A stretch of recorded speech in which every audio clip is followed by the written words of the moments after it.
way different from how it has ever looked.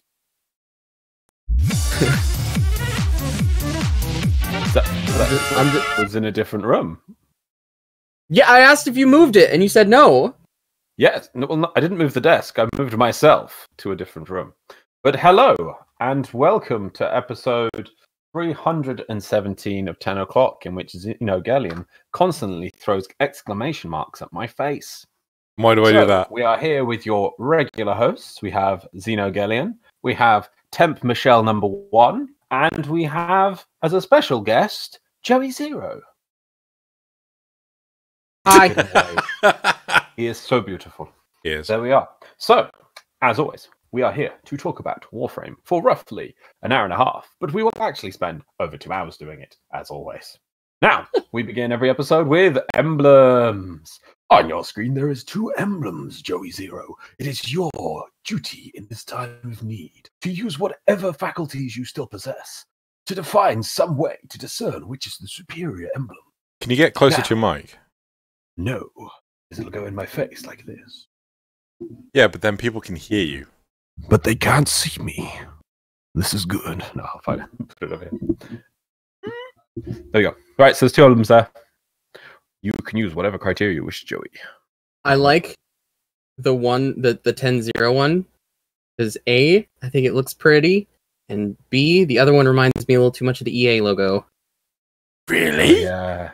It's that A in the top right. I see it now. Oh, and the bottom bit looks like the E. Yeah. Oh, no. Flashback. I thought you were going to make a comment about the goat. The what? The goat in the 10-0. What's Is it wrong a with goat? goat? No. I'm just thought you would make a comment about the goat. I thought it was a beetle. How the I hell don't know did what. where the hell did you get a beetle from? Well, you getting a goat. Well, you got the 2 horns coming off the top, right?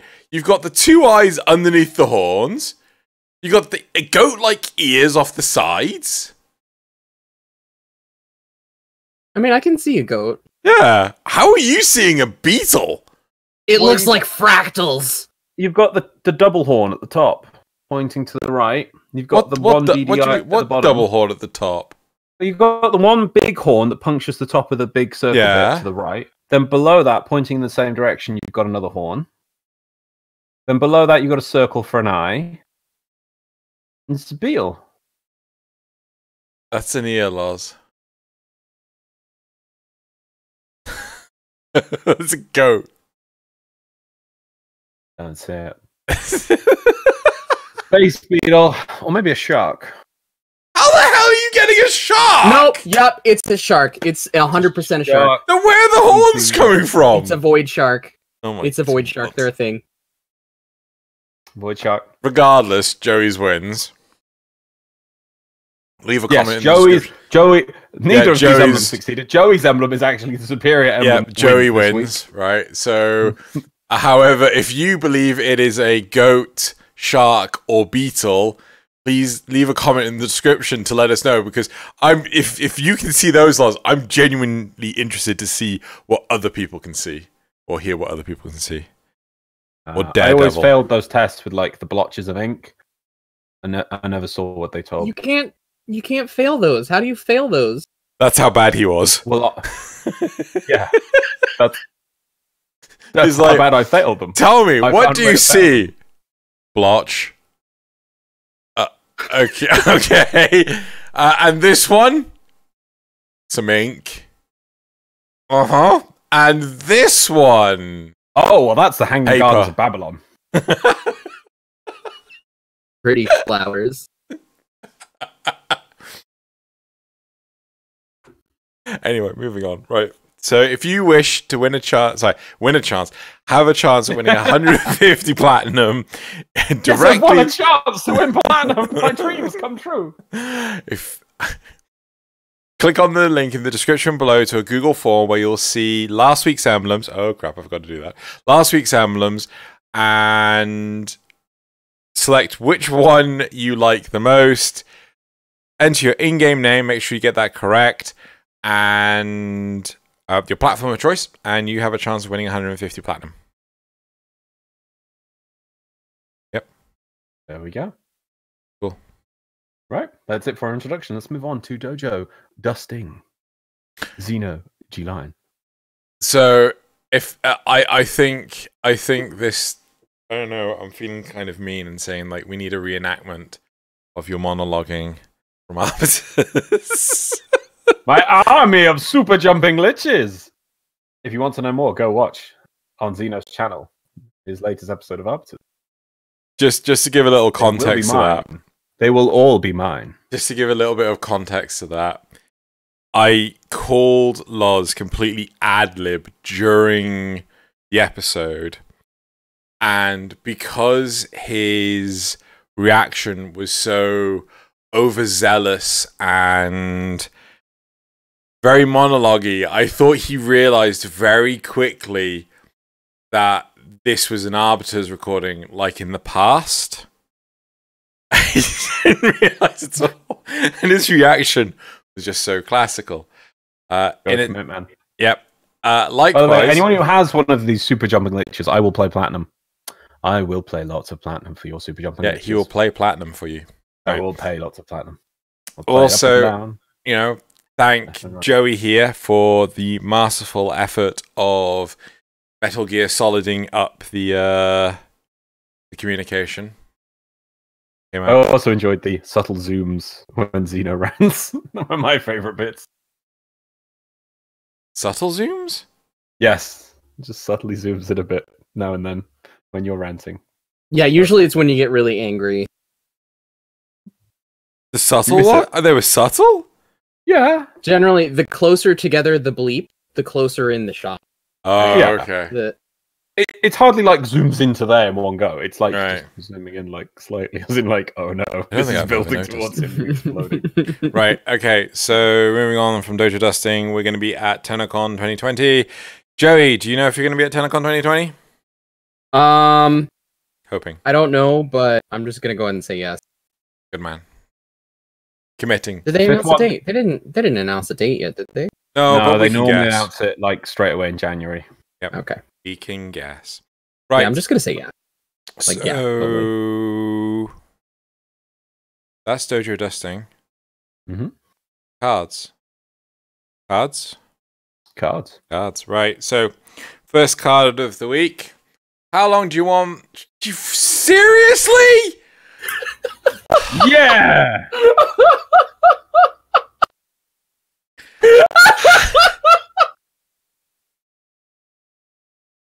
How long do you want face rig for?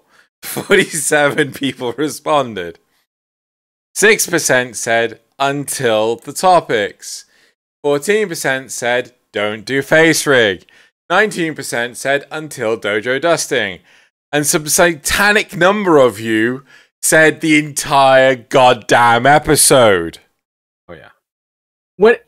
So explain to me what this is about. What is this? Someone, where did it come from? Someone, where did it go? Cut and I, Joe. Sorry. Someone suggested that I do a face rig. I think it was either a community response from an episode or it was in a Patreon thing. But like, I didn't know how serious people were being, and like I looked into doing it and everything, and I thought, oh god, this is gonna be bad really fast. So yeah, I thought let's double check with people, and apparently 59% of you, lovely audience, replace those two words with something more profane. Decided I had to do the entire episode. Right, we'll deal with that later. Loz, did you vote? Were you the cause of that 59%? Yes, I made 28 fake accounts just so I could vote on that. And they also hacked all the people that would vote against it, so they could not vote on that one question. Okay. And that's my skills. Right, Kuvalich excavation. Do you have problems? 47 people responded. 40% said yes, and 59% said no. Jojo, where are you at with this? I don't really do them. I don't do Kuvalich excavation, but why? The few that I have done, why? It's too much risk of like Losing excavators. I don't really. I mean, why even go through it when you find a capture or a rescue or something? Yeah. Less trouble. That said, I have done a couple of Kubelich excavations and I haven't run into any issues. But I mean, I didn't run into any issues explicitly because I decided to run Vazarin so I could heal the thing. And not everybody might have those nodes unlocked, so I don't know. Cool. But I haven't. I've run some. I haven't had a problem, but generally I don't. Loz, you still playing WoW exclusively? No. So have you done this? No. Right, moving on. No, I was waiting for final changes, and this is the thing to point out. I mean, everyone rushed the Kuvaliches, and even I think it's not quite gone live yet, but we're getting more changes to Kuvaliches literally as we're recording this. A patch is going live, which is going to make improvements against Kuvaliches. I haven't burnt myself out on the previous versions of Kuvaliches, so when I think this patch is going to be a tipping point for me because I think this is close to being a complete product now. You know, with the changes of how they're smoothing it out, and like I'm going to go in there and enjoy it with all the features improved. I haven't rushed to get. Oh no, I need that Kuva Brack. Or I need some. Well, I do need to make an army of super jumping liches, but that's a separate issue. But now I can go in and enjoy it in its more complete form, with it smoothed out and it less things to be complaining about, and I'll feel happy about it. So let's get it. Yeah, cool. Just don't stress. You don't have to play it right away. Console people don't get to play it right away. Next, we got 4 minutes till it's time for Loz to jump in. Why? Yep. Oh, they're patching. Update inbound. Yeah, they're patching right now. Or update inbound in 4 minutes is what. Okay. Well, it'll be a while before me. So, right, the next card, Kuva Highlander Pet Battles. Right? 44 people responded. 0% said, no, I love all my liches. 36% said, I'm dead inside. And 63% said, yes, there can be only one. Do you need context, Joey, or does the title explain it all? I would have voted I'm dead inside, and the WoW pet battles are what. So the WoW pet battles what? Are what killed me. Right. On the inside. Right. So the idea of this specifically was that you would fight Kuvaliches against each other, but one would actually die, and the other one would absorb the Kuva of the one that died. There can be only one. Yeah. I just don't want to hear anybody complaining about having to grind out the perfect lich so that they can win at all of their competitive lich Highlander battles. Like that's gonna happen. That's gonna happen anyway. No, it's not. Not if the battles don't happen. Not if we don't get Highlander Kuvalich battles. But the battles must happen, for there can be only one. Also, Joey, you were complaining earlier about people not killing their Kuvaliches. Yeah, but there's always going to be different. Complaining. That's people holding up the game. That's people. Yeah. So what if another lich turned up, right? Because a puppy wouldn't attack their lich. Your lich turned up, killed that lich, so that puppy's now lost out entirely. And your lich is now more powerful. Are we talking about a captured lich or like my No, your wild lich. No, wild lich. No, it should be captured lich. Fine, both. I don't really care if my lich gets more powerful or not. But it's killing other liches. Is that bad? I mean, there's Moving not on. functionally. I don't. Okay. Right. It's functionally okay. Moving on. Purchasable Samaris Parazon mod revealers. So during this, we discussed the concept of there being a Kuvalich Samaris rep. So basically it's like a fork off the existing Samaris rep.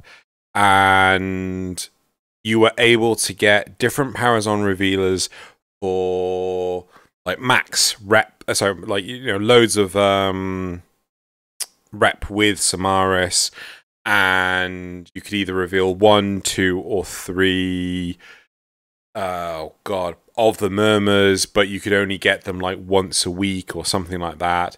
We're also suggesting having it just on the Samaris rep, and so you would just spend your entire Samaris rep on getting one of these, so on and so forth. How do you feel about this idea, Jojo?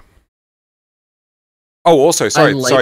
In addition, there is an important addition. In doing so, you lost the ability to convert the Lich, and Samaris effectively scans the Lich for the Sanctuary. I like the idea of a mod revealer, but if you put it on Samaris, I would probably never touch it. Because I don't think I'm ever really hurting for, I'm max rep with Samaris and have nothing to spend it on. Have you been to his vendor? He's got a lot of stuff on that vendor these days. Yeah. Yeah, and I don't really, I mean, it's not something that I would go out, I mean, let's say if it was like 100,000, it's not something I'd go out and like cap Samaris rep every day for, just because I don't really, that's not a rep grind that I enjoy, you know? But would you like the option to do it? I know that you might not want to do it today, but let's say you might, would you find that a useful tool to have there potentially? Even though you don't want it right now, would it be nice so that it's there? Do you see some purpose in it existing? Yes and no. Like, it would be like having the option would be cool, but then you have to worry about like, okay, it's another. I don't want to say that it's another system of play in its entirely, but it's something else that eventually could end up being built off of to make the game as a whole more complicated than it like needs to be. You know what I mean? Like,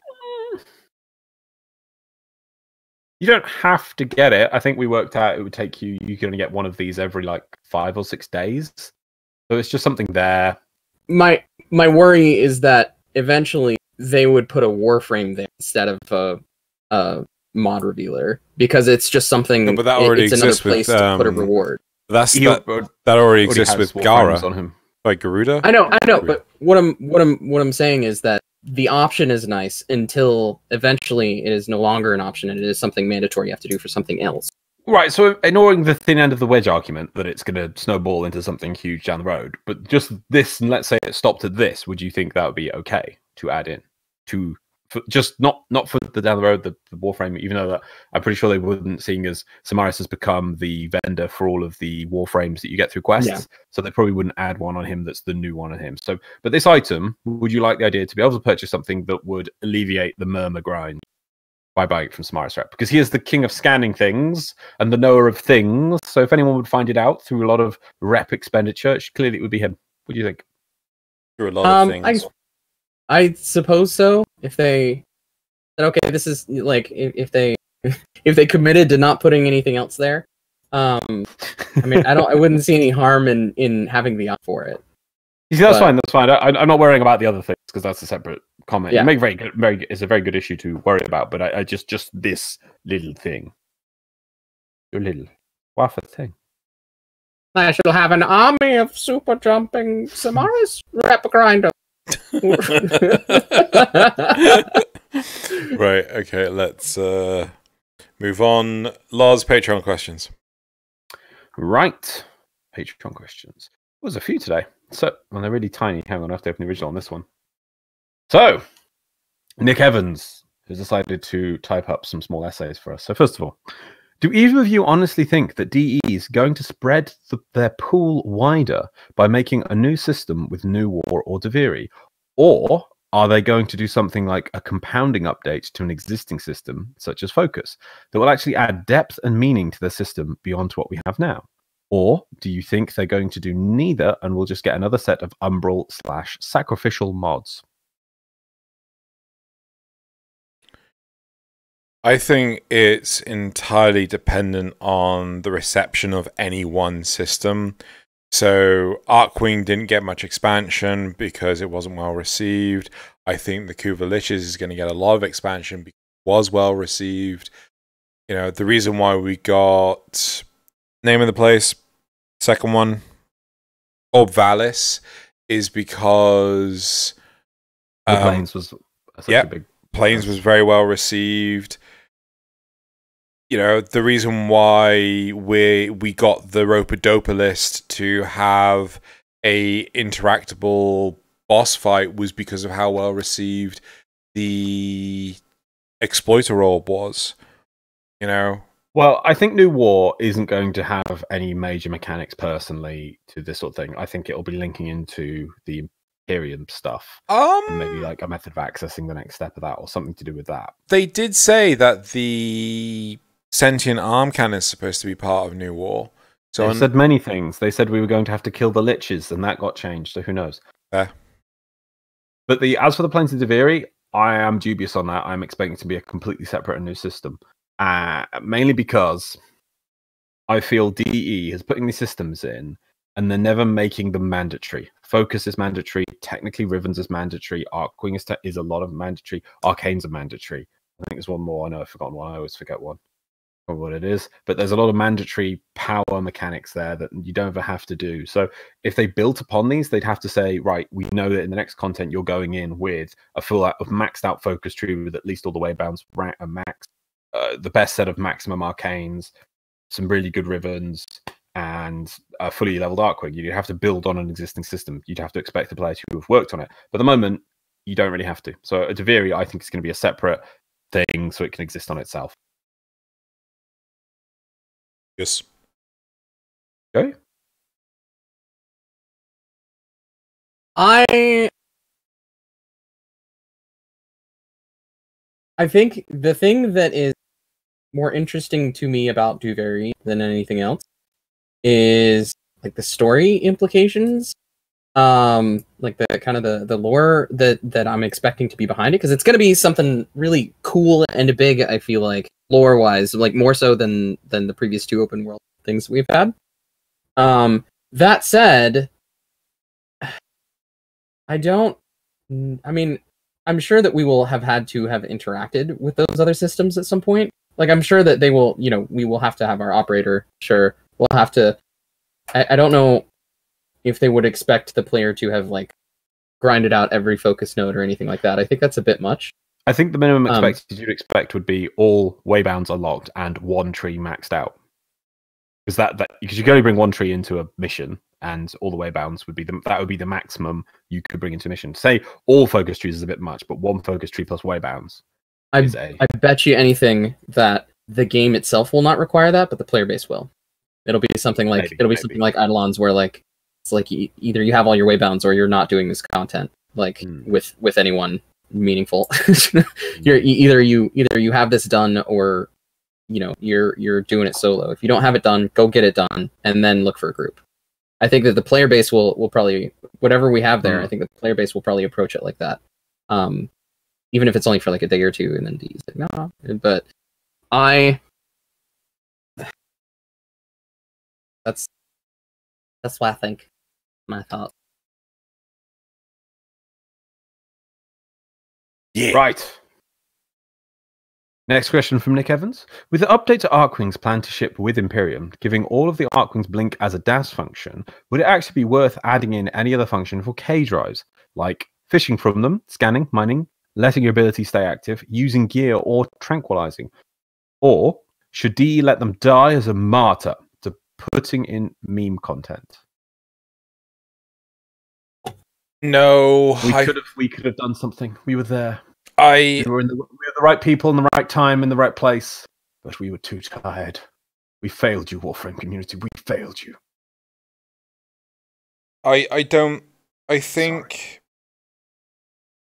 I'm not happy that the Itzel or Blink is being pushed to all of the Warframes, and that Arcwings rather, and Arcwing is being relegated to a method of transportation. I really don't like it. And I kind of was surprised when people turned around and said Loz was the one that was most passionate about Arcwing. One person recently said that. One person. This is the Xeno mentality, Joe. I have to deal with all the time. One person said it just literally 5 minutes before we were recording. But it was so. It's just like, oh, Loz, you must be really happy. It was, when did you two talk? It's just like, Xeno's so when did jealous this magical conversation happen? So anyway, back to K drives. I really think that Blink should have been removed from Arcwing. I think Archwing should have been focused more along the lines of the combat system it once was. And I think the utilitarian stuff that was just suggested should have been on K drives. Right? Mm-hmm. I really don't like the fact that Archwings are just used as a method of transportation. Because, hey, you know, they said it during the Steve stream, you know, that they... What did they say? They dropped the cars for the horse? I picked up on it earlier. Remember? No, Rebecca said we didn't implement the car. Yeah. And then Steve went like that janky car or something. Well, we gave up on that and we're building a horse, I think is what he said. Yeah, and, you know, so they're building the horse on the plains of Delviri, right? What's going to happen to the horse? Because Archwing exists. So unless they actually remove the Archwing component... I don't know. I think all bets are out for Delviri because of things like the way the weapon appeared to age after your young character put it in the thing, meaning there might be a time skip or whatever. So and we saw the operator didn't have their power. We didn't see them use a Warframe to defend against the horseman. I don't think you have your Warframe. You are just a dude. You understand my point, though? No, because you don't. We haven't seen anything that would even show that we have Warframe, Archwing, or operator powers in that, or K drives in that situation. At the moment, we know we don't have operator powers. Yes, exactly. Okay, we know we don't have operator powers, or we know we might get them back. You don't know, right? But so I wouldn't say like, oh, but we can use Archwing. We don't know that yet. At the moment, we know we've got a horse. That is it. Until I've seen Archwing, I will say so. But we'll see. Yeah. Anyway, fair enough. Joey, you got anything to say? I know Xeno's gonna go for it. Go evil side eye right now, but I'm glad they're adding Blink to all the different Warframes. It's like Blink in its current state as it is right now. It's like coptering used to be, where like you're running like the Dual Zorn or the Tonbo, or you're just not coptering and you're having trouble keeping up. And that wasn't what the intent of the devs was when they released those weapons. I don't think they even, like had any inkling of a thought that coptering would be a thing, and then it became a thing, and they kind of acquiesced to the desires of the community. And they added bullet jumps. So again, it's as far as the Itzel goes, I feel like it's like there's just one Warframe that has a bullet jump ability, and none of the other Warframes do. And then they removed Super Jump and reworked Xcal, and here we are. So, I as far as K drives go, I'm a K drive enthusiast, and I love K drives, and God, I would love them so much more if we could fire a gun from them, or a trank, or a fishing spear, or if we could do anything more with them than just kind of look cool. There aren't very many things in Warframe that I appreciate just for the cool factor, but I think like all of my appreciation in that area went to K drive. So. My question to you, Joe, and completely appreciate where you're coming from. Would you be all right with Archwings just used as a method of transportation? Do you think they should still have other functions? I'm not trying to trap you here. I'm trying. I understand. I understand what you're saying. I do think they should have other functions. Yeah. And I do think that the game as a whole is enriched by the fact that we have Archwing game modes, and we have like areas in the game where you are required to do more than just move from point A to point B in an Archwing. I think the game is enriched by those, but also I think there is nothing more enriching to the game than the community.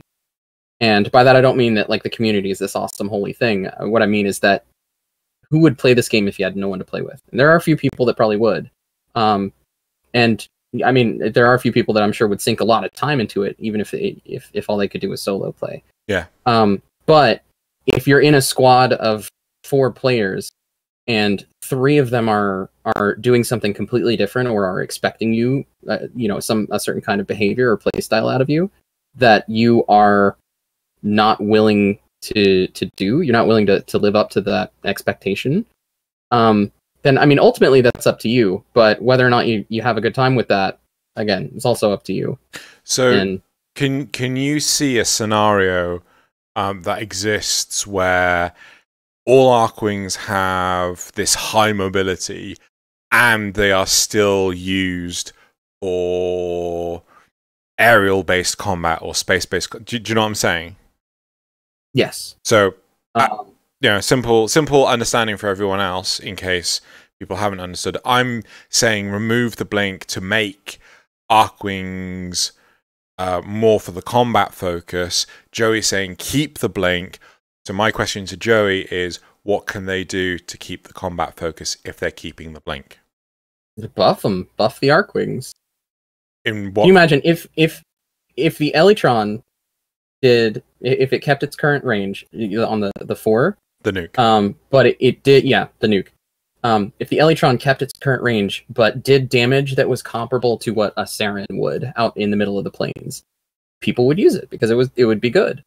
Yeah. And right now, I think that's the biggest issue is that and I mean, same for what is it like? Same for Amisha. Like if that one I'd say is more of an issue of other players not understanding how it works. But if more players did, then I feel like more players would use them, would use the Amisha, especially in situations where you'd want to have more mobility, like in stuff like what is it, like escorting the drone on the plains of Eidolon, or that one, what do you call it? That one like that one leg of a bounty where you have to like move to different containers and like let them like eat your shields so that one. No, not the cache one. Eat your shields on containers. Yeah, so there's like a bunch of different containers that drop, and you stand next to one, and you protect it. Or Valis. I know the one you're talking about. Yeah. That one also, I feel like that would be a really good fit for like using Archwings because you'd be able to get between them really easily. Assuming that they're on bigger spaces. Yeah, the issue is that Warframes are already pretty mobile and do way more damage. Yeah. So, like, why would you want to do that when your Warframe is better? So I think the key is to buff them so that they're competitive with what Warframes can do. I'm fine with that. Loz, do you have this has been quite an enriching conversation. Have you got anything you want to add? No, I'm moving on to the next question. Cool. Nick Evans asks, do I get to be an actual type of sandwich in the clan now? No, because of that you're now bred permanently. What? No, he gets to be a sandwich. Xeno has spoken. Zerugal asks, aren't people who wear socks around their own house weird? Do they also wear gloves? Very gentlemanly gloves. Loz? Only butlers wear gloves. Well, I'd like to made them okay. metal. I know I definitely don't. Have socks? I don't have socks on. Joey, do you have socks on? Okay. Yeah. Nope. And because I'm not that flexible, I don't know if that comes across. Yeah, it does. Oh, we could say it. Yeah. So I hope we're seeing your feet right now. I'm not that flexible. Ah, gross. Okay, you can put those down now. Right. Okay, cool. So, yeah. Next question. Druglass, do you think the Corpus and Grineer actually build their ships in random orientations and permutations, or do you think the ships are built to spec in the world, and it's just a gameplay element for us, the players, so we don't get bored? The latter. Because Christ, do I get bored on the planes. What? Oh. What do you mean? No, I think the procedural generation is just a quality of life thing so that the players don't get bored. Oh, totally. I mean, yeah, it's never supposed to sync up. You can somehow see butts where, like, you loop around and all of a sudden there's a window into space. Yeah, it's just like, wait a second, I should be able to see the other side of this. Yeah. It's just how it is. Jojo? I don't honestly think there's Grineer in there being like the insane Grineer is like, this ship shall be designed like this. I don't know. I think the Grineer. The next ship shall have I feel the Grineer. You could say that infested definitely. I could see it. I could see it. Where like the like if you build it in space, you don't have to worry about how aerodynamic it is. So why not have the engine on the front? Crazy. But surely every grenade galleon should be built of the same layout, when in theory it's like each one's different because it's built bespoke instead of a mass-produced ship. Well, to be fair, you don't know how old those galleons are. They might have been constructed over the span of like thousands of years. Well, true, but they don't seem to have a very simplified and stratified design strategy, seeing as every ship is just a manic mess of spaghetti in internal design. I agree. But you never know. Are you going to follow that up? You never know what. You never know. There you go. That's it. You That's do all. never know. It's true. It's true. You never know. You never Loomis know. comes in with a trash idea. But what do you think about adding under-the-barrel attaches to our primary guns? One real-world example would be the iconic M16 with the underslug grenade launcher on the bottom. This would only be available for your primary weapons, and you can't equip the same kind of weapon under it, i.e. you can't put a submachine gun attachment to a submachine gun, nor can you attach it to anything with an already secondary fire mode. I don't know if it would be better to use an entirely new set of mods, or also be able to use primary mods for the attachments, given both would just result in a more extensive grind. Also, yes, you could put a shotgun / submachine gun on your Tonk core. I put a grenade launcher on my Tonk core? No, they said you can't put the same attachment on the type of weapon. I don't give a fuck. Put a Parazon on my Toncore. What? If I can fire more grenades at the same... Like, you know, okay, we could give you this side attachment or more multi-shot. I'm going to go for the more multi-shot. Right, yeah, okay. I personally, just to go into actual serious for the matter. Oh, Joey's got a... What I would like is attachments that change the properties of the weapon without adding a secondary like fire to it. So, for example, fully automatic Toncore. Yeah, like, yeah. Actually, this could easily be for the Pexilus adapter. You could make mods that fully... yeah. See? Like, we said this. It's a great idea. Yeah, I said this years ago. Make a mod slot dedicated to changing how the weapon operates, right? That's why you could put the terminal velocity mod into the Toncore and fire the grenades like hit scan.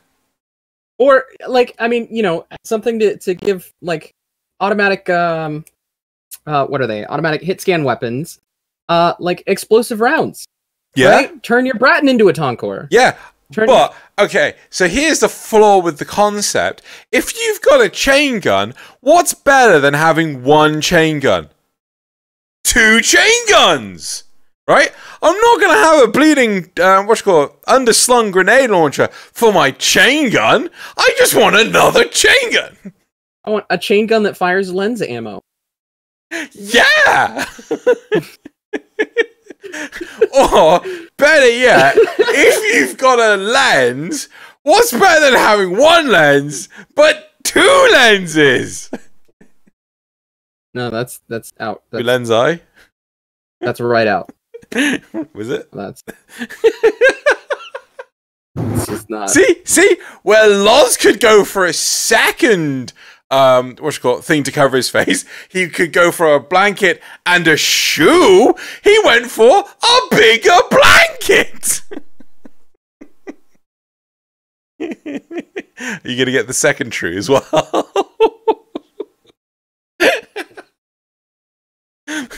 Moving on. Kind of stuck. For anyone that couldn't hear him, he said kind of stuck. Also, it's not a tree, it's a ficus. Ficus, you know. What's a ficus? It's a fake tree. Oh, I did not know that's what they were called. What about the other one? That's also a ficus. So my point still stands. Grab the second one. To the headbutt of the microphone. Well, that's it for the Patreon questions. So let us move to something more interesting and a bit more coherent. We'll do the comments from last week. So first of all, Kenneth Cunningham asks, so is there any chance to get the face rigs to look like your frames? No. I do remember years ago, somebody was actually making a 2D Lotus face rig system. It was hilarious, but I don't think it ever got finished, and it would be a lot of work, I'm afraid. Yep. Zoogle asks, you can get multiple Atlas tools with the augment. You can have as many as 3. I knew that I felt that was true, Zoogle. Thank you very much for that. So it's the augment that does it. Yes. Right. Squallington Constantine. Oh, sorry, I forget that wrong. So I built that room for literally nothing. Guess points. Oh, we just earned a point. What? Points. Prizes. We actually need to make this proper. You need to We're giving out points now. You need to send me your list because I found someone else left a comment on an Arbiters. They win a point as well. They need points. Okay, fine. Michelle, we'll make this proper. obviously I saw your comment and I saw you at the start. And lastly, Andrew Singleton. Many points that Andrew Singleton made, but I can only focus on a handful. So first of all, many points about the Lich system. Actually, some of them I think are actually being changed in the update. We are literally just about to come out, or in future that's just been explained on the stream we just saw. But there's still a few points here about Liches that Andrew Singleton suggested should be changed. This one's harder, but I'm tired of male Lich goofball reject from Borderlands. Female Lich, blah blah blah blah rah. Look how smart and calculating I sound. Fear me. I realize voice acting is expensive, but we need more personality types because I'm on my 5th Lich and 4 of them have been the same set of female voice lines, and it's getting annoying. Agreed. You know what they need to do? Hmm? Because all that stuff is like that's the voice lines are all local, right? Yeah. What they need to do is they need to allow you to use your own voice lines for a Lich. Or download them through the Steam Workshop. Maybe share them with friends or something. I mean, like Tenno Gen would be cool, but also that would require that would require some infrastructure on DE's part. So you know what I mean. And then that would be. I feel like that would be too much. But allowing you to record your own Lich voice lines, I don't feel like that would be like the biggest, but I know that problematic change in the world. I know that there will be plenty of people out there that would like to have people with proper mic setups and things. Totally. Yeah, I remember they did do a competition years ago for the radio and the orbiter, but it didn't really go anywhere. But I think they opened it up to the whole world, and it really took a long time to put them in. And some of them are okay. Wait. What do you mean they opened it up to the whole world? Was it just America? It was just North America, which really angered me. Oh, was it just North America? Oh, yes, it was. So, yeah. I only found out about that like a year ago ish. Yeah. And I remember hearing those on my voice scanner, the ones that were like player made, and thinking like, what the hell? Like, where did these come from? These this doesn't sound anything like. But there is a noticeable difference in it, yeah. However, I wouldn't regret when DE does their TennoCon tickets. If there was a special ticket that you could get a few lines in as become a Kuva Lich ticket, I think that could be good. That'd be good. You could. So how many would you make available? 10. Because we just need some more diversity in the variation in the voice lines, and I agree completely with Andrew Singleton here. More is better, but they need to get people in. I think that could be cool. I mean, they could do it on the day before TennoCon. People in, and if you can't attend, it's no loss. You don't get a refund or anything. It's just down to that. Then what happens? What happens if all 10 of the people that you that got those tickets are like unable or unwilling to voice act for it, right? Well, that's in the ticket, but I suppose, yeah, I see what you mean. So it's a wasted ticket. But that's all the ticket would be. But yeah, okay. I think that would just, personally, I have hope in the Warframe community. I don't think somebody would do that, buy the ticket just to do also, that. Would D have to fly you out to do it? No, it'd be part of it'd be exactly just like they do with the VIP, that you get to have a free meal, not a free meal, but you get a meal at the studio. Yes, but imagine being the George Santos who's actually spent the last week busting his gut to get all the audio and everything done for the tech demo that's at Tenno Live, and then okay, so now you have to spend the day recording these audio lines. Yeah, so you would have a lot ahead of time. It would be coming and would plan around that. Maybe if they did it on the Friday or on the Monday, it would be Also, I mean, the audio team's bigger than just George, as well. I mean, I'm sure that there are you could. I don't know what they're. You get my point, though. Yeah. Also, if you price it high, I don't think people would pay just to not do the voice lines. It's like the people who like the person or the couple of people that pay the $1,000 ticket. I think it's $1,000 or however much stupid it is for like the super extreme ticket. If they bought that and then said I don't want to turn up to any of the things this ticket buys me, I'd be shocked. You know, so I'd love to know what lines those people have actually contributed. But you can hear them in game. What do you mean? Yeah, but where? Who? Like, do you mean the competition lines or what? No, not the competition lines. The people that buy the 1,000, the legendary tickets. What do they get to put sounds in the game? Yeah. What do they put in the game? I don't know. That's the point. I don't think they do. I think no. I'm pretty. I remember the first one at No. least had what's got an opportunity to record dialogue, to be put in the game. You're gonna have to find me a source for that. I'm afraid. I'll find it. Yep. Anyway, find it now. Not now. Okay. No, not now. Lastly, the point from Andrew Singleton is: speaking of using lich non-compatibly, let us use our liches to create custom articula. That would be cool. Yeah, that would be awesome. Right. That is it for the responses from last week. Xeno, can you give us the topics of this week, please? I suppose. I suppose. I suppose. Suppose. I suppose. So, topic 1. It's the wrong button. Topic. It's working. Okay. Hold on. My technical there we go. Alright. Topic 1. D doesn't need to rebuild the Kuva Lich system. They need to complete it. Topic 2. Scroll down. Aggressive shield combat. Right. And then topic 3. Dev stream 133, which was the one, we literally just had. So, topic 1. Sorry, can you say it right? Dev stream? Yeah, air quotes. Right, so hey, whoa, easy. We'll get there. I'm sure you guys have a lot to say about it. put so much work into that dev stream. I think he was the one that actually put the most work into that dev stream. It's like, oh my god, you guys are making this really hard. Right, okay. DE doesn't need to rebuild the Kuva Lich system, they just need to complete it. The problem with Liches right now is that they A, are boring as hell to pursue, and B, don't offer any worthwhile rewards for dealing with them outside of their own rolled weapons, and a handful of ephemeras, all of which are lacking in consistency and longevity. Oh No laws.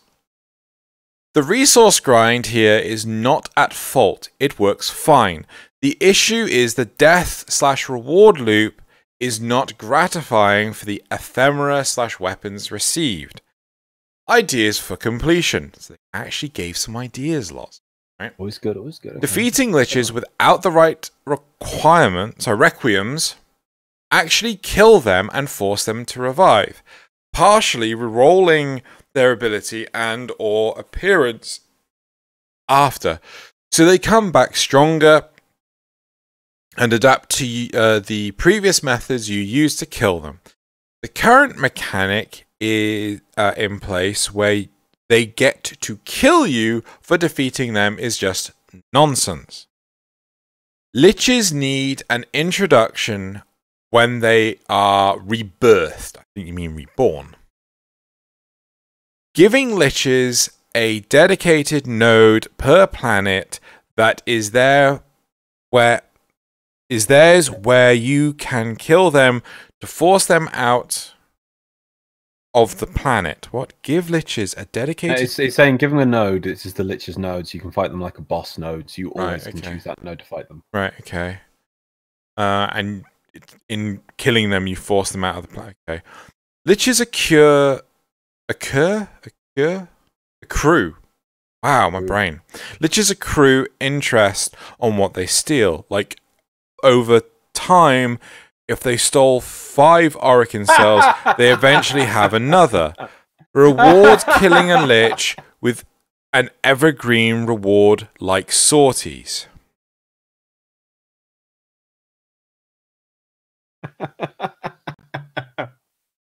Okay. I love this post. There is some ideas in there at least. I don't want to talk negative, and obviously I completely agree with them on some points, but there's some points in here that I feel that I fundamentally disagree with. I love how already the liches are apparently lacking in consistency or longevity. Longevity. So longevity. So and then I don't see any actually longevity in what they're saying there at bottom. And clearly, in fact, it has been explained to us on the dev stream, but the liches are going to be useful long term because you can use liches you don't kill for your ship. And who knows, they may have some really cool abilities. And we might get to the point that people stop killing Kuva liches just for their weapons. It's like, oh, I don't care about it. It's got this really good weapon roll. I'm killing them because it's got these really cool skill abilities for my ship. It's got plus 50% hold fast, so that when my ship gets shot, it increases the reload, the recharge speed of my shields. You know, that will be the evolution of the lich system. Let alone the fact that hopefully, I mean, I know it has been changed slightly from TennoCon, but the liches are supposed to grow. This is only step 1 of liches. Maybe later they'll go beyond stage 5 and then they go level 6 to 10 where they get spaceships. And maybe you'll get lich levels 11 to 15 where they have fleets of ships you have to attack. Who knows? It's a system they can build upon, so it's not the complete system. And I like that DE have done it this way, especially the fact that you're going to use these as a resource later on your ships as crew. And because this is what we've always said, they need to release the resource first before the use for it. That way you can build up a few of them. You might not have the best, whatever, but when it comes to staffing your ship and you go, hey, I've got 5 Kuva liches, I can just staff my ship like that and off we go. Whereas a new player is going to come into the system and go, oh, I need Kuva liches in the ship for some reason. I don't have any. I'm going to have to go acquire them. It's a good fundamental start for the system. But there's one more point I wanted to say. I do agree with them completely on the whole. It's stupid that they kill us. Everyone agrees on this, and on the dev stream they did say we're going to stick with what we got for now, and I was so disappointed with that. There's one last point I said about this. Oh, sorry, the last point I was laughing at. I feel it's a bit silly. Is basically they want to turn the last, was it 1, 2, 3, fourth idea here. Liches recruit interest on what they steal. Like over time they stole 5 Oracle cells, they eventually have another. They become the Kuva bank, and I feel this is too exploitable. Where they basically the more they steal from you, and then they just acquire interest. Ah, yeah. So on a compound interest over 10 years, I now owe you 15 Oracle cells while I stole 1. It's like, where are these extra Oracle cells coming from? It disincentivizes you to go kill them. If anything, I should say it would be around. Like if the lich stole 5 Oracle cells and you don't kill them within a month, then when you kill them, they only have 3 Oracle cells. You should be punished for it. It shouldn't be a system where, as I say, you're basically turning them into the Kuva bank. Just stock them up with resources, kill them in a year's time, and you're flooded with Oracle cells. It's ridiculous. I think it would be really cool if, as you progressed on like hunting your lich, like maybe as I don't know, if they kill you 3 times and you haven't been able to progress them, and I don't know, but at some point during the progression, some of what they have stolen, and with some exceptions, but some of what they have stolen has like basically changes to something else to indicate that either they are like trying to craft their own stuff. So maybe like, I don't know, if they steal 5 Oracle cells, then, you know, yeah, you're hunting them, and then eventually that turns into a prime part or something to represent them trying to craft those Oracle cells into a prime part, or to represent trade of some kind. Like they're trading with another Kuva lich, or they're trading with some of the corpus. And I think, again, I think there should be some exceptions, because they can steal. I had one steal a pineapple sculpture that I got from Sortie. And I've had some steal like relics that I've gotten and stuff like that, which is really, really annoying. But maybe, I don't know, maybe they add a screen or something where you can allow certain resources to be traded after they get them or something. Like you can say, okay, I'm sitting on 3 million nanospores. I don't care what they turn those nanospores into, as long as it's something other than nanospores. And then maybe, I don't know, maybe there's a higher likelihood that they'll steal them or something, and a small chance that they'll give you something cool back. I'm just spitballing. I think that would be a fun little thing. But there's a lot there that I could see being an issue. I could see it being funny and quite interesting in some ways, but at the same time, it's disincentivizing the player to go and kill the Lich. It's incentivizing to guide the Lich towards making you prime bits. I mean, if you then put exclusive stuff on this, nobody would kill their Liches because they're forever trying to make their Lich into the... they become gear crafters or something for. I would love that. So maybe they if they steal a total of 1 million nanospores from you or something, which is a lot of nanospores for them to steal, by the way. But if they steal 1 million nanospores, then when you kill them, you get a nanospore ephemera or something, like a guaranteed, just something silly like that. That would be really cool. Or maybe you don't kill them, and instead they've got some interesting little, like, that could be a fun way to allow players to customize their liches in a way that is like optional, you know? I don't know. I'm just saying. I think it would be. I think there's a lot of potential there to do some okay. I can see something in this then. If it was that if you keep feeding your lich resources, you then change, let's say, if they get abilities for when they become crewmen, or they become better crewmen because they expend the resources on themselves, and then you can capture the lich. Maybe, I guess, but I still think it's a bit counterproductive that it's diversionary. You're supposed to going along the lich and you kill it, but now you're saying you go along, try and kill the lich, and oh no, we have to decide route, what player choice. You have to fully commit to that. Let's say you get a lich with a really cool name. Let's say you get, what is it, Buttbag. You get Buttbag the Lich, and you really want to make something, you don't just want to make a crewman out of it. You want to make like the best crewman that you can out of it, so that you're not out there grinding for a lich that has the stats that you want, or the abilities you want, or whatever, that has the same name. Because I mean, you'd be out there forever. So I think that would be a little bit of player customization could go a really long way, and that could be one way to do it. Just saying, just throwing that out there. Just do what you want with it. Like, I'm taking everything in that you guys have said, and I'm also reflecting on what this individual said. It's interesting that they say that the system does not need a rebuild; it just needs to be finished. But I do feel that a good chunk of this, what they're proposed, well, no, there are some key things here that just feels like, no, this is a rebuild. Like the whole idea that the Lich lives on a dedicated node. Well, then you're not hunting it down, right? You are removing a lot of the progression, the user journey that they have laid out, just so you have an easier chance at them. Ignoring, well, not to dwell on that. I certainly don't like the idea of you're incurring interest. I'm like, so basically, my incentive is never to let my Lich die, and then when I want the payout, I just kill it, and then I'm set for life. That feels really dumb. As you both have pointed out, I don't think Liches need to introduce themselves like, oh, I've been resurrected. As Loz has said, everyone is upset that it doesn't make sense, the whole system. I don't know. I think the new system, like, oh yes. So it's been named, hasn't it? The Requiem system. Well, even though this system would still, even though the way where you kill the Lich would still work with the Requiem mods, it would work exactly the same. It's just the Lich dies instead of you dying is the only difference to the system, but makes so much more fundamental sense. There is the, what do they call it? The undead system in the Requiem system. Yeah. Like both systems would still use the Requiem mods. It would make no difference. The only difference is it dies and then moans at you or laughs at you instead of you dying and it moans at you. It literally is such a small change in that we're now naming this as a separate system. Additionally, we've removed the immortality thing from the Liches. Which is supposed to be, and yet left in the audio lines where they tend to be. Yeah.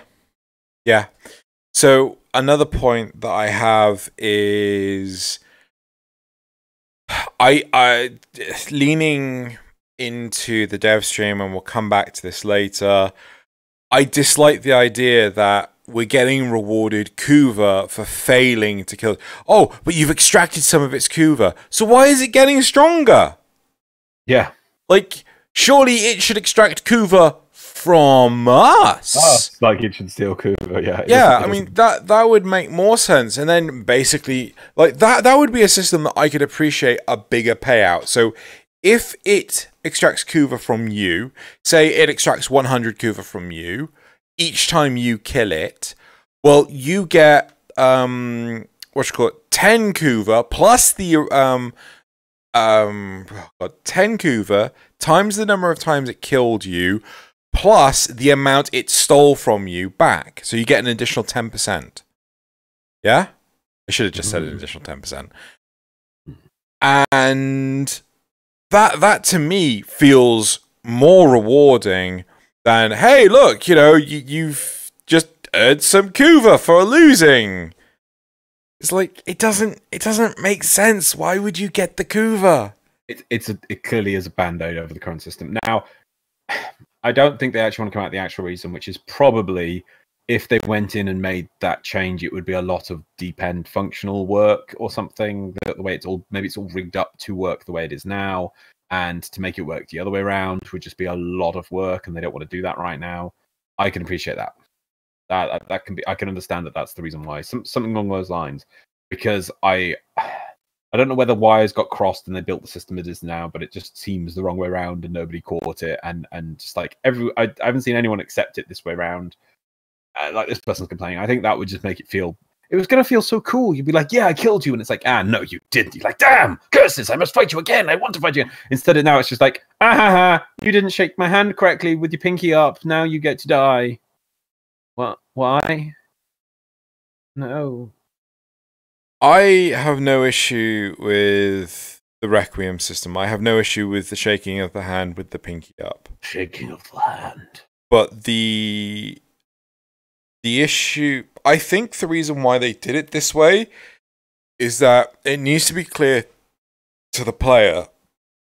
Ooh, hiccups. It needs to be clear to the player that they failed.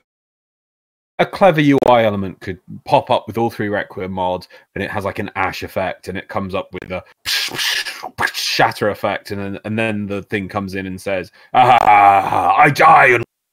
Yeah, you will never stop me, Tenno. Job done. Well, I mean, I think that's a fundamental. That's the fundamental part of the issue. There is that like players don't like to see that they have failed. They don't like. I mean, it doesn't matter how clearly you say it. I mean, right now I think it's pretty dang clear that you've got to wait longer than usual to revive. Right, but that I don't like. But there's a difference between not succeeding and failing. Yes, agree. Yes. Yeah. The thing is that DE want you to feel like you have failed.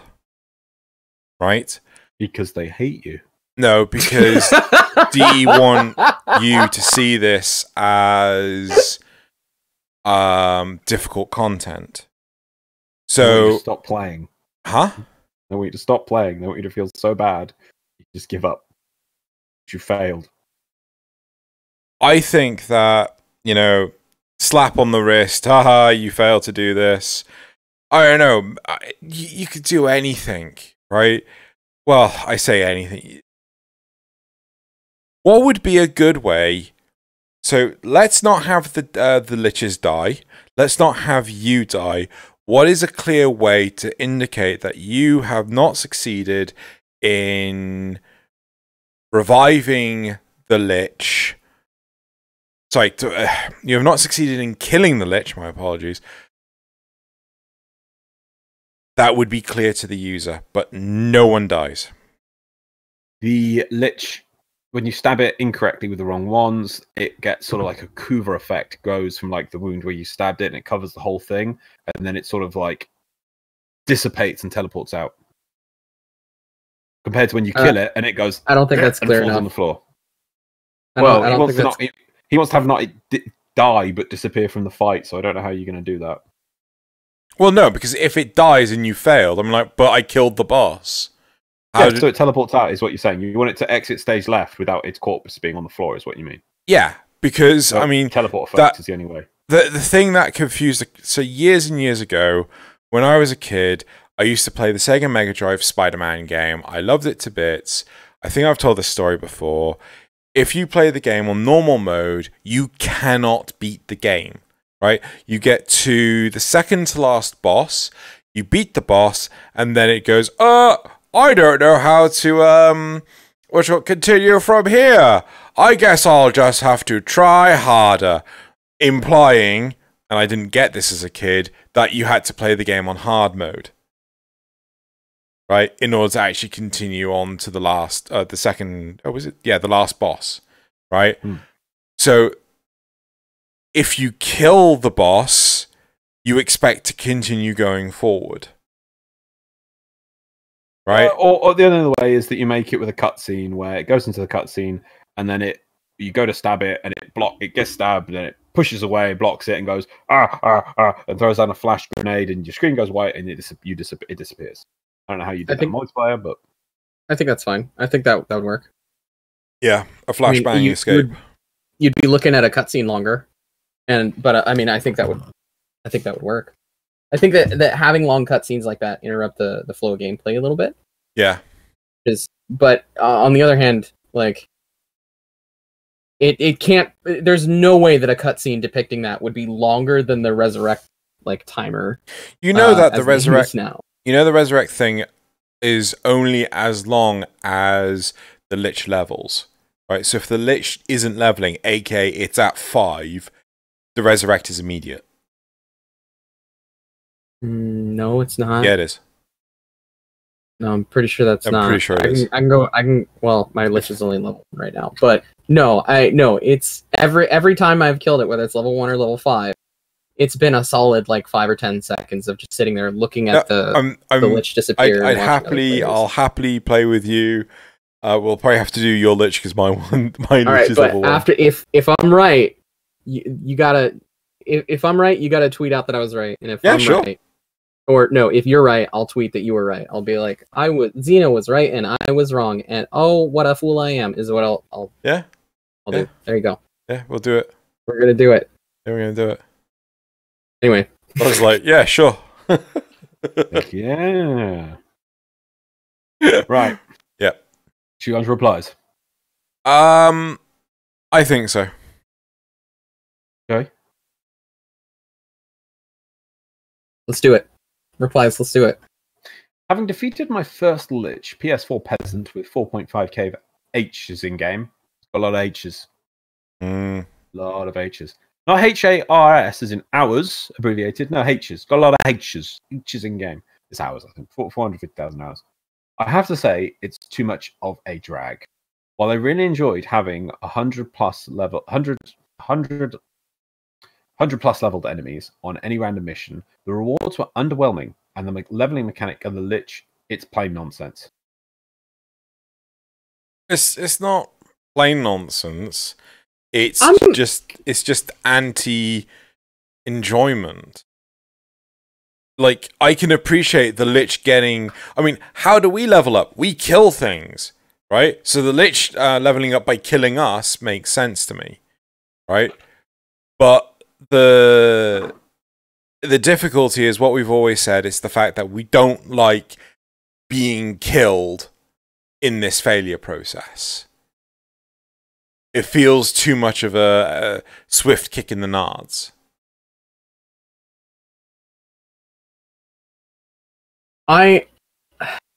So I didn't even think about it, but I kind of agree that the rewards, now that I think about it, the rewards do feel a little bit underwhelming, and by that I don't mean the rewards for killing the Lich, which I mean, sure, that, give us some better rewards for killing the Lich, I'm down. But I mean, the rewards for playing 20 level 100 plus missions back to back, I mean, and getting the same rewards that you would for playing the same mission at what, level 5? If you're on Earth, or level 20 or whatever. I like that. That's enjoyable.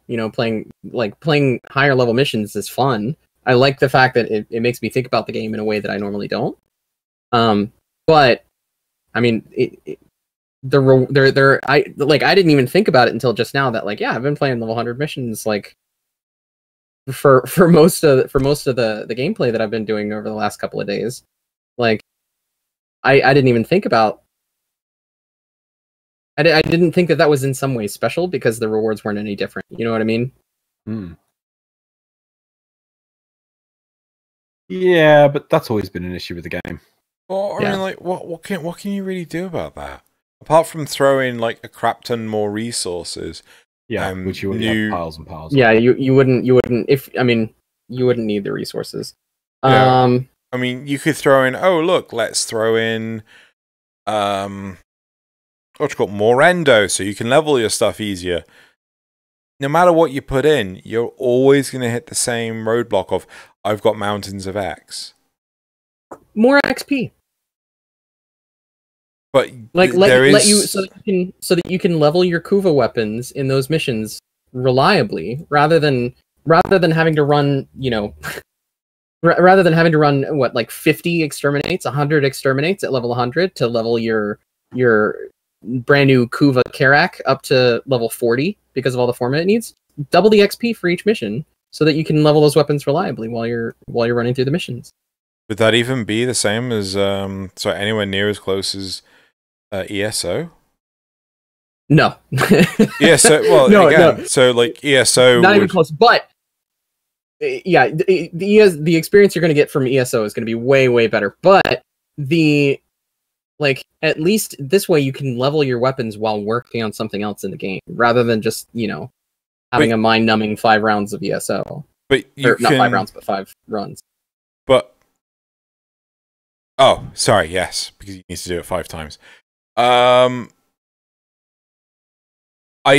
don't see the value in this because people are just going to say, yeah, but I can do it in ESO. There's still no reward in doing it. Yeah, but would you like the option though? Would you like the option? I don't see this as an option. I see this as like I'm not trying to be argumentative, even though it sounds like I am.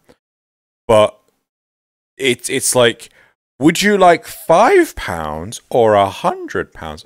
Like the £100? Would you like £10 or £100? No, I still like the £100. Right? £10 is not the same as 100. So you can double the 5 as much, you know, until it's above the 100, right? There's no value in taking the smaller number. Well, I mean, it's like I would say that it is a pretty big difference, but for me, like the value of not having to like do the same mind-numbing thing for like an hour or two versus being able to vary my gameplay so that I'm stimulated while also leveling the weapon. Like I would prefer the ability to do that, even if it's not optimal.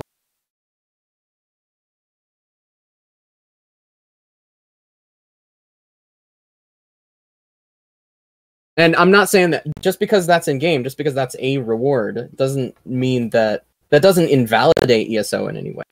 Doesn't mean that you can't run ESO for anything. I get what you're saying is that reward wouldn't be a worthwhile reward for you, and I get that. Yeah, I don't know. K-Drive XP. That's what they need to give us. The one thing we don't want to do.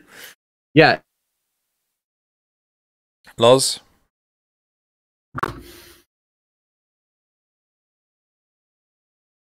Nah. This isn't a problem? Okay, moving on. I think we can kill them anytime we want once Railjax hits, just like in the demo. We still need the full murmurs, though. We don't need the full murmurs now.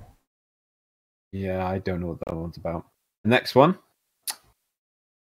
Just remove the waste of 5 former for master rank. No. Okay. Jojo? Wait. I'd prefer not to have the 5 format for master. I'm just. Right. Let's be fair. What at this point, when you're at that level and you're farming glitches for those master rank, seeing as there's other easier ways of getting master rank, what are you really getting master rank apart from just chasing the master rank plateau of the final Yeah, trying to reach. Yeah, no, well, that's all. That's all it is. That's all there is to it. So this is also content that is designed to take a bit of time.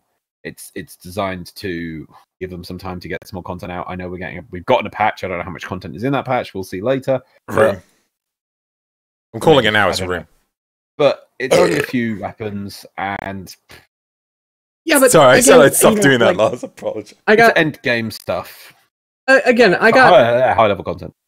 My first Kuva weapon. I got it, and I was like, okay, well, I'm gonna level this weapon while chasing liches. You know, yep. Multiple birds, one stone. Yeah, I know it's not gonna be optimal. Blah, blah. I know it's not gonna be optimal, but I'm gonna be running, you know, level 100+ missions anyway. Right. I might as well just go ahead and take a weapon that's leveling. And right.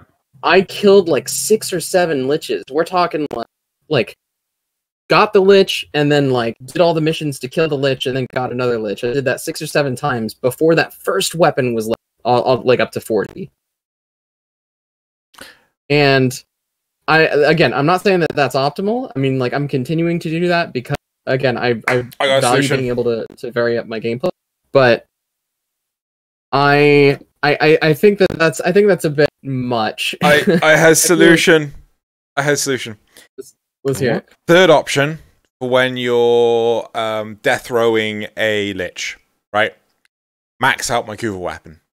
You have to have the Kuva weapon equipped, and when you come to killing the Kuva lich, you can either choose to take the gun they have them converted, or you kill them and max out the gun to MR40, right? So you can effectively put the equivalent of 5 former on it if you haven't already put any former on it. I'd be fine with just maxing it out to whatever the max level is at the number of forma that you have. Yeah. Right, so you wouldn't need... Okay, yeah, I'm fine with that. So you wouldn't put the extra polarities on. Yeah, I think that is... I think that would be the way to deal with that. That was with the booster, by the way. The killing 6 or 7 liches. And, yeah. But yeah, I would go for that. That would be awesome. I'd love that. Solve the... You know... Would you limit it to just the Kuva weapons? I want to limit it to just the Kuva weapons. I'd say yeah. I would limit it to just the Kuva weapons. Loz? Yeah. Sorry, Jojo, you were going to say something. Because then you run into issues of like, okay, you know, I've got 3 weapons on me, and then I've also got like a sentinel with a sentinel weapon, and then I've also got my mesa regulators. Like, which weapon is gonna get level? I think there's just way too many issues, like, as opposed to just you go in and your Kuva weapon is maxed. Or if you bring multiple Kuva weapons, I mean, I could see you getting the opportunity to choose between them, but still, you got a lot of weapons. I want to max out my Paracesis on. That's what I want to do.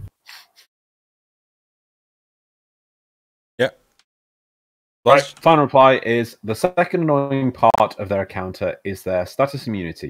It has no tactics at all. People would just go straight with crits and tanks. I wish if there was something like crit slash immunity to change the current combat meta, but at the same time, extreme status weaknesses like 80% or more damage if correct weakness was used. Raging liches means nothing but annoying angry retard. I know no one would like to see slash and crits useless.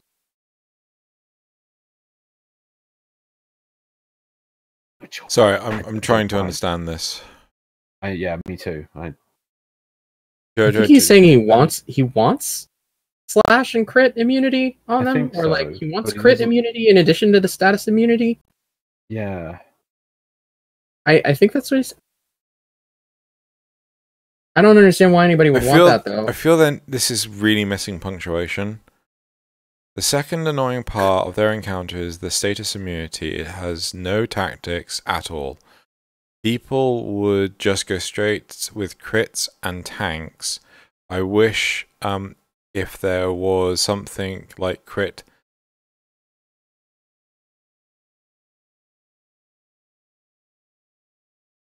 Oh, no, he wants it to flip. So I want there to be crit and slash immunity, to change the current combat meta, but at the same time, extreme status weakness, like 80% or more damage if the correct weakness is used. I got it. So make... I got it.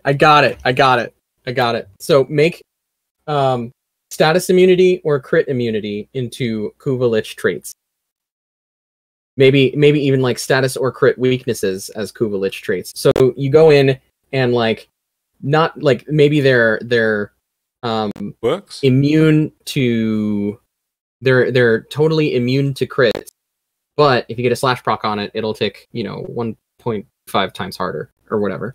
And that would be like a trait. And then you kill that Lich, you get another one, and then this new Lich might be immune to all status procs, but crits hit 1.5 times harder or something.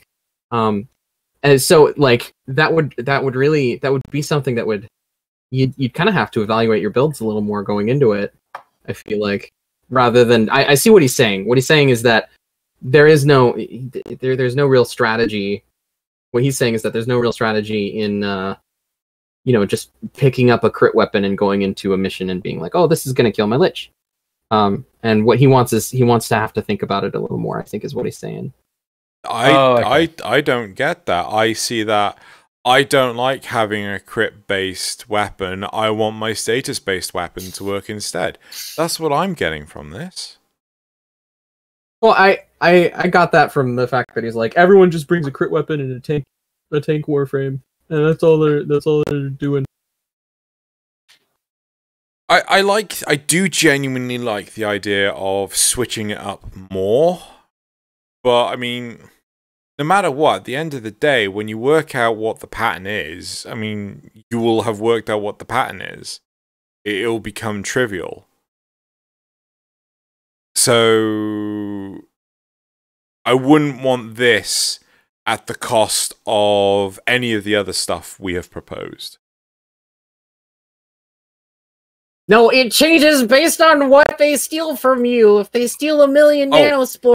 Actually, so one thing I did really like of the original post, and I'm going to highlight this. I really like the idea of the Lich adapting to how you killed it. Now, I don't mean, oh yeah, but you try to kill it with the Requiem mods. Say you were Excalibur when you first attacked it, but then second time when you killed it, or failed to kill it. You failed to kill it with Trinity. Right, I think I would like it so that its abilities adapted to what you killed it with. Does that make sense? So it might go half Excalibur's abilities and half Trinity's abilities. I feel they're just becoming too much like sentience with this kind of immunity damage to particular things, and they use this, then it becomes immune to this. I feel they're just copying sentience again. What's the alternative? I don't know. I didn't have one, but I just felt like, oh look, it's sentience again. I don't know if I'd agree with that, because with sentience, now that we know that you can reset them with some void damage, nobody thinks about their build anymore that they bring to sentient missions. They just, hit the sentient with your weapon until it develops its immunities. Just, pop them once with your amp, and then just go right back to shooty or stabby or whatever. But nobody thinks about their build anymore when they do that. No. Simple thing you need to think about your build. Do you have corrosive projection equipped? Oh my god. Yep. Xeno has solved Warframe. He beat Warframe. Once again, that final boss. What's that? Armor problem? Not if it's 0% armor. On that note, does that work on liches? No, can you run? I'm pretty sure it doesn't. Okay. I'm pretty sure it doesn't. But it kills everything else. So right, okay. Should we move on? I think they did have a few good ideas in there, but overall, yeah. So do you guys feel that this would sit up, effort, or move the mic closer to your mouth? Also effort. So do you guys feel that this would be completing the Kuva system, what this person has suggested? No. Right. No, I think anything in Warframe is ever complete, ever. I think this would make the Kuva system worse because you'll complete it in a day. or that you'll start a Kuva bank at 7% interest. Let's move on to topic 2 then. Aggressive shield combat. Topic 2. Aggressive shield combat. Another post stated how dual-wielding melee and pistol hasn't been implemented yet, and one of the commenters said that they'd like to see a shield and pistol combo. The pistol and melee thing has been implemented for Glyph. Yeah, for thrown weapons. I mean, Just Glyph. I'd kind of argue that kind of has been. But just for Glyph. There are other thrown weapons. They're all Glyphs. I was kind of hoping you would ask me to name one, and I'm like, I can't. It's just Glyph. Name the one that isn't a Glyph. I want to say the Hakar, the Grineer one that you never think is a thrown weapon until you discover, wait, that's a thrown weapon? Like a jet-powered hammer, but like not the Jackie Tag. Yeah. What are you going to call it? Jet-powered boomerang, is that what it is, I think? Yeah, I'm going to say the Hakar or something like that. Yeah, I know the answers to this question, but I'm just going to let Xeno struggle with it, because I just want to see what he's going to come up with here. There's also the Castrol. The Castrol! The Castrol! That's not the glaive. That's not the glaive. There's 3, and you've said one that could not be considered a glaive. Yeah? What do you mean considered? It's a boomerang. And it's a boomerang. Come on, It's there's a boomerang. It's not a glaive. Yeah, there's 2 that are really unique and not considered a glaive or a boomerang. Come on. I've described the stupid hammer. What? The hammer? What hammer? You can't throw a hammer with a... It's a jet-powered hammer. It's what the Kubro Master. Oh my god, I hate them so much. I can't remember the name. You want to put them as misery, Joey? Yeah, please. The Harkonnen is the one you're thinking of. Damn it! I was so close! No, it wasn't. I said the Hakar. It's not what Joey called it either. Oh, is it not? No, the Harkonnen is... No! Now I need to... Hang on a second. I got it up if you want to know what it's called. Yeah, what is it called? No, wait. Let's type it to me. Use your telepathy. Telepathize it to me. Oh, there's a bunch of them! Let's say there's... Helicar. Yes. Oh, that's too far off. There's also the Serata and the Falcor and the Orvius. You're cheating shit. Most of those are Wolf Sledge. Wolf Sledge is not a thrown weapon. Yes, it is! Not like the glaive. You charge attacks, throw it. It's not a thrown weapon that counts as a glaive that that you can equip dual with wield pistol, is the key point. Yeah. There's one more that we've missed, which is relatively new. Jeff? No. Oh, no, I have no idea. I honestly can't remember how you hold the thing. It's the Jeff. The Jeff. Jeff. What is it? Has Loz frozen and died? Yeah. He has. Have I? Well, I'm talking to you, asking you what it is, and you're ignoring me. What is it? I'm asking you! You said it was the Jeff, and I'm like, no, it's not the Jeff. What is it? I don't know! The Path Assist. The what? The Path Assist. The what? Oh, yeah, that one. The Path Paracelsus. Oh, the Paracelsus. Okay. Paracelsus. Yeah, no, I know the Paracelsus. Right. I assume that's the weird... I thought it was just a knife weapon. I don't even know how you hold that thing. At the bottom. You don't, it holds you. Probably. That's the one from the... Rick, what's it called? The Zealots, the... What's the name of... Can't even remember the... No, they were the Zealots. Yeah, but no, what was the event called? The... Begins with an E, I swear. The Bees of the Knee. Emissary? Yes! I kept on thinking... I can't even remember what I was thinking. Wow, how tired am I? I think it's the caffeine. Didn't get it. You didn't get it? Yeah. Why not? Because I didn't feel like it. I was too butthurt over the removal of. I know, it's stupid and dumb. You can trade for it, can't you? It's like the wolf sledge. Probably. I haven't tried yet. Moving on. Right. Anyway, you were finishing your description before we broke down into talking about glyphs.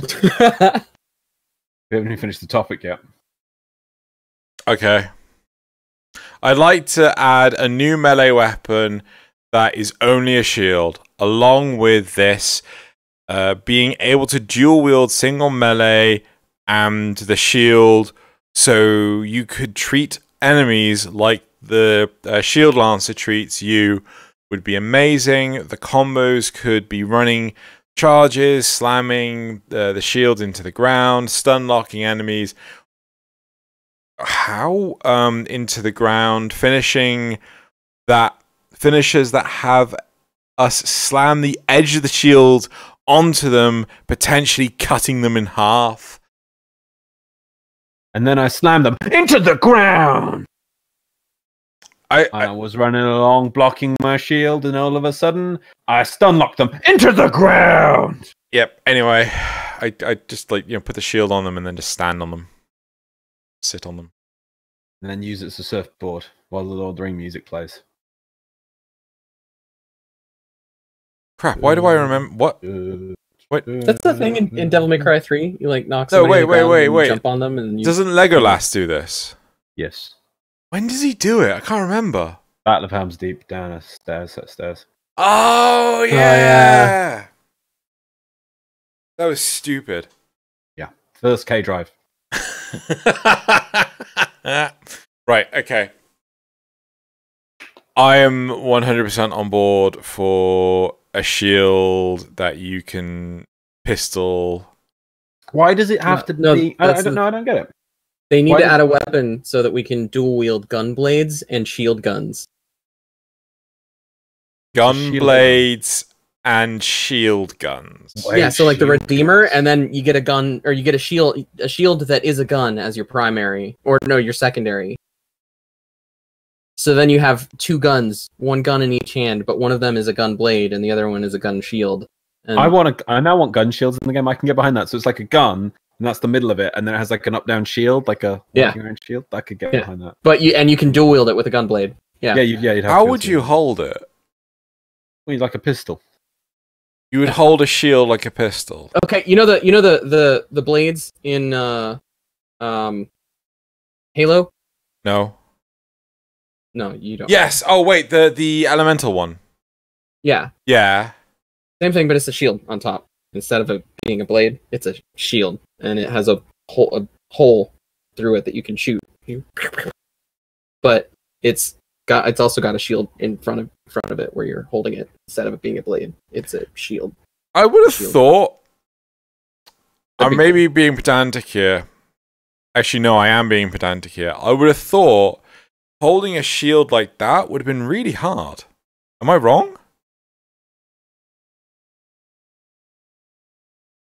Like, if it's a riot shield, do you not have it stripped? Thing apparently. Huh?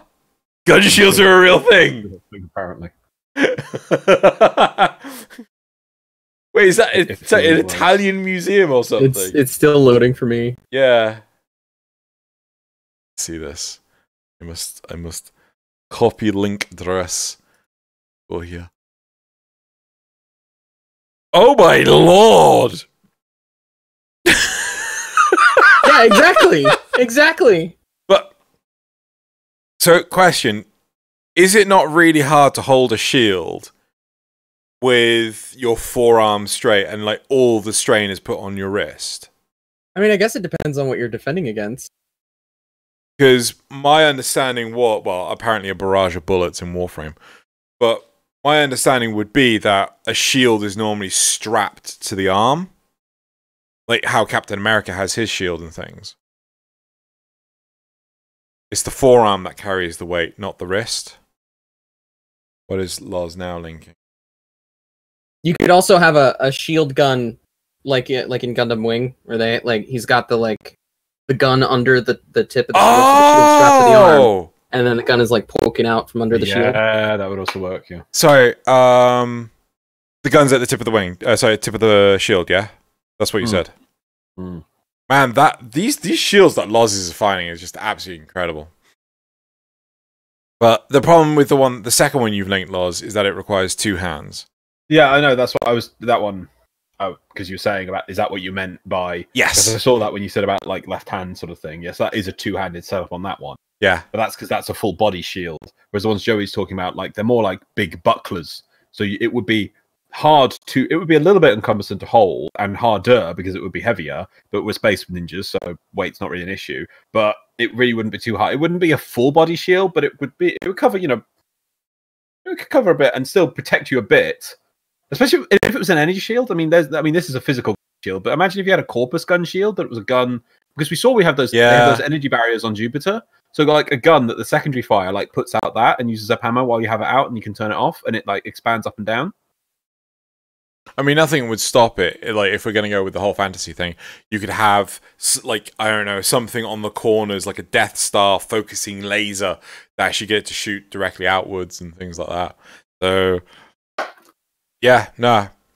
This Joey, you are fixing... So gun blades and gun shields. You are fixing the gun shield Warframe. is going to be a secondary weapon, and there you go. Yeah. We fixed Warframe. No, surely the gun shield would have to be a primary weapon because the gun blade is a secondary. No, it's a melee. It's a melee. The gun blades are melee weapons, so you need a pistol and a melee weapon. Oh, sorry. Yes. Yeah. So the shield is a pistol with a really big attachment. That's one of the things, or that's one of the things you can equip to your primary. Like instead of. You attached a shield to your prime. Okay. I take it back. There is not only one thing that makes a chain gun better, which is another chain gun. You could also make a chain gun better with a shield. There you go. With the shield, spin with the gun blade. Sorry, not the gun blade, the chain gun. No, I can imagine. So, okay, taking it to the Warframe like aesthetic, I can see it being like the shield that Tenchi Muyo has, where it's like just these 3 small prongs and they like spin to like. That'd be cool. Oh, the light hawk rings. Yeah. Yeah.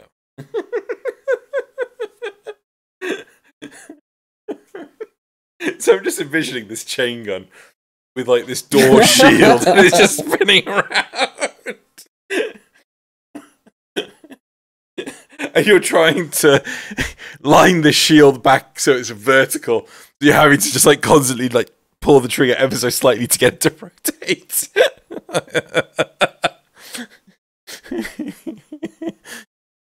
I was fixing Warframe one step at a time. Deary. Okay, yes, I'm totally on board for shields to dual wield shield pistol, or like to a lesser extent shield and single melee weapons. But I think I would want them to address the sword and shields that currently exist in the game, so to be able to easily separate them and maybe even give them a buff they work together. I imagine that would be really difficult. Like take the Sylvan Aegis and then like separate it. Yeah, make it so that you have a Sylva and then you also have an Aegis. Yeah. Like I imagine that would be really difficult. But not that much more difficult than well, no, because you would just taking like the Broken War and make it so you can build the war out of the Broken War and vice versa. But no, surely you could just go, okay, so here's the Silver and Aegis. You can either equip the Silver and it just be like a single-handed sword, or the Aegis, which is the shield and as a result the hard part of all of this. And or you could quit the combination which already exists in the game. Oh yeah, I can see that. Okay. Yeah? And like how the Dark Split Sword is a different weapon based on what stance you... Okay, yeah, I get that. That would be cool. So I'd probably just put like a toggle on this instead of basing it on the stance. I forgot it was on the stance. What have you found? Oz? Katie? Oh. Oz has found something. What have you... What the hell is that? What? This is a lantern shield.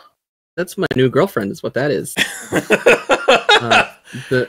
How would you describe this? It looks like a shield that has an inbuilt gauntlet, a little hole at the bottom, so you've got a lantern, so it's shining light as you go forward. While it also seems to have a spear attached to it, and the fist has spears. Well, I think the fist has drills. Yeah, Dude, that would be so scary.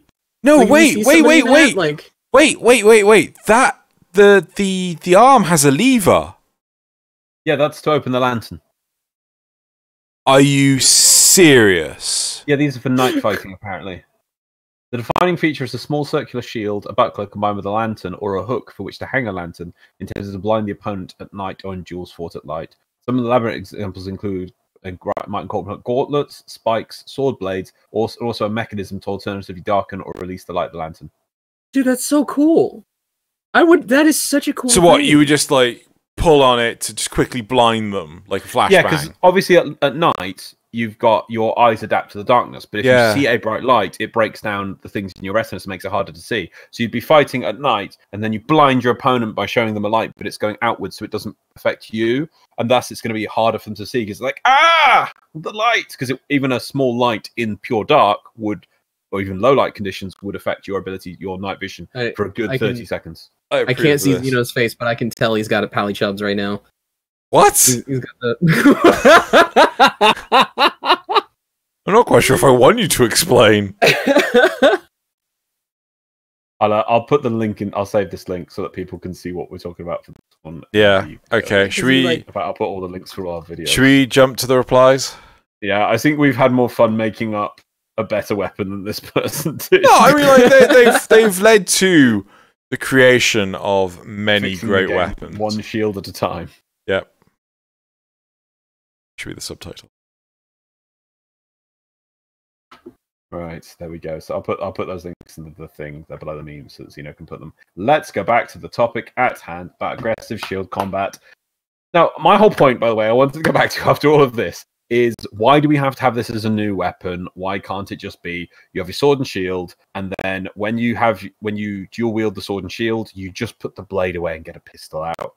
And then that you just do the melee action is literally just that, or block and that. Yeah, no, I'm down bash, with that. bash, bash. Or like Very the Sylvan, easy you for just to like do. you throw it because Yeah, it's a throwing weapon anyway. Yeah, shields are a throwing weapon. Actually. Oh, Whenever you go to dual wield it, it just the shield just sort of becomes a blade. throwing weapon. Yeah, there we go. Yeah, come on, DE, I want those in the game by tomorrow.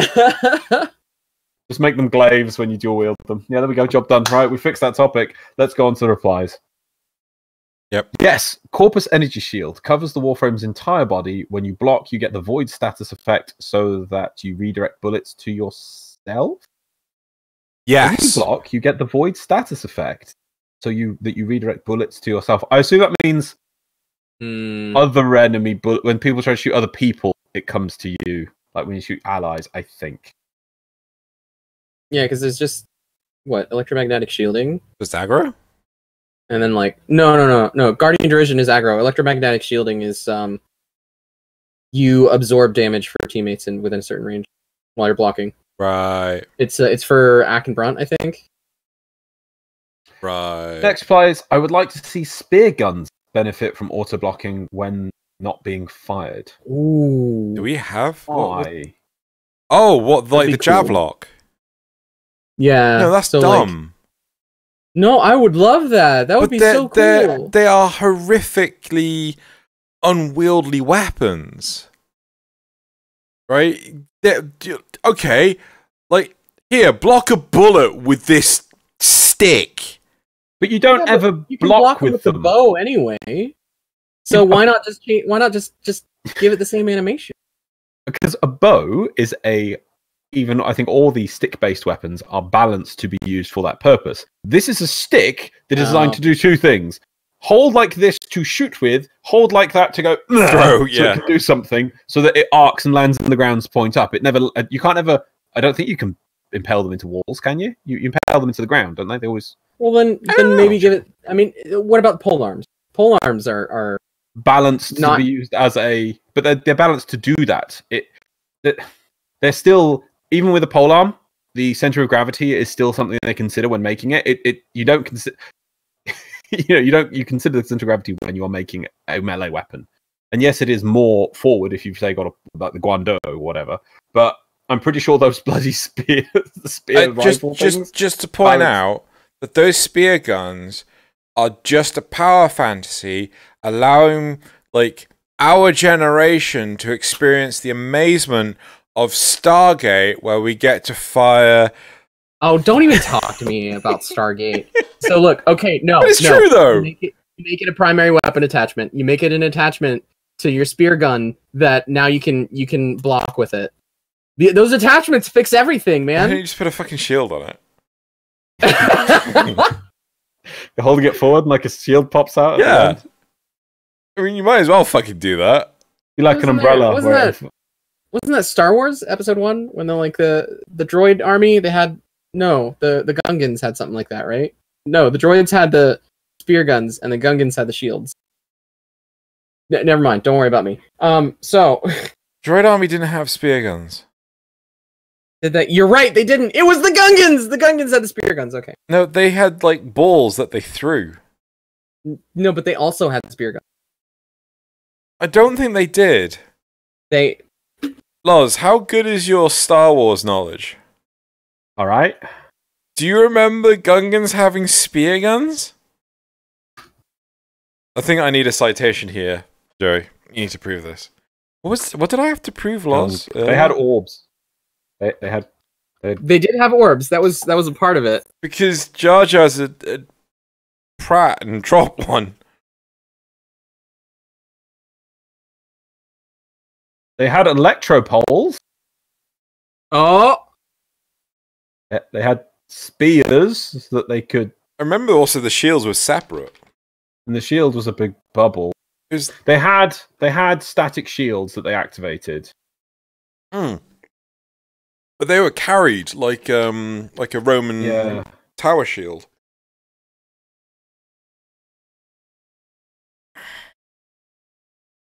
Joey's about to draw something and make it up. Joey's about to draw something? No, I'm looking it up. He's making it up. I'm looking it up. Made up. What are these Gungans anyway? Star Wars, what's that? Category, Gungan weapon. They have Boomer, which are the orbs. Apparently plasma detonators. What the hell? Bubble warp projectors. Gungan assault cannons, which was a toy. And Bamba sonic cannons. They're not Gungan weapons. Yeah, they had Boomer as their main weapon. Various sizes. Should we Joey's gonna go. Yeah, let's move on. Okay, let's move on. In fact, you know what? Somebody had spear guns though. Oh god, I'm sorry, Kat. Somebody had spear guns. Hang on, I have to get this image. You don't mean like when I find spear gun. Yeah, exactly. That's a spear, right? He's not wrong.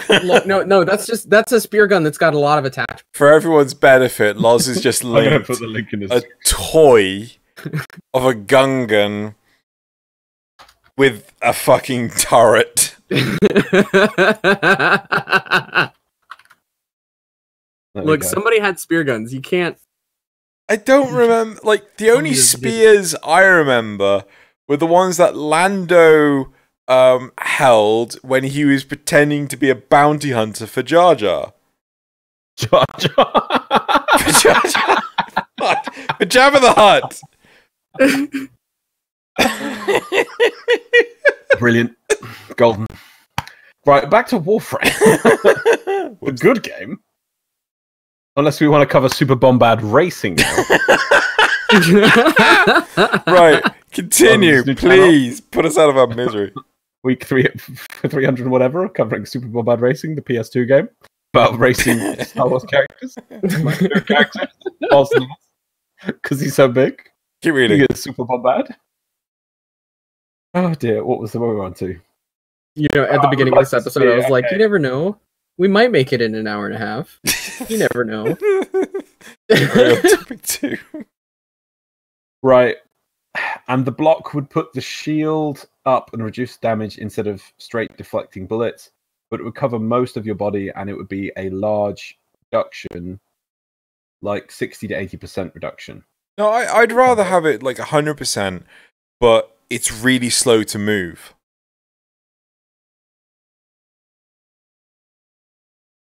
Then everybody would aim glide with the shield. No, like you wouldn't be able to aim glide. Like it You wouldn't. take away my aim glide. No, like sorry, that? no, sorry.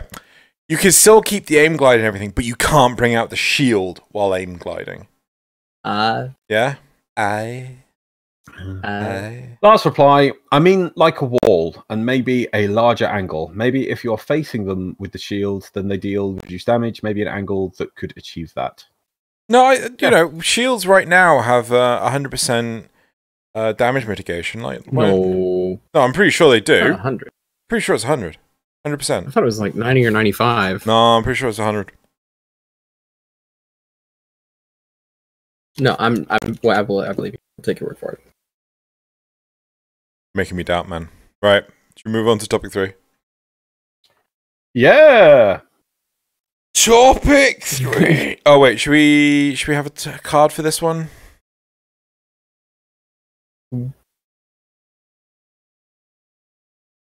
Gun shields when? Gun shields when? Gun shields when?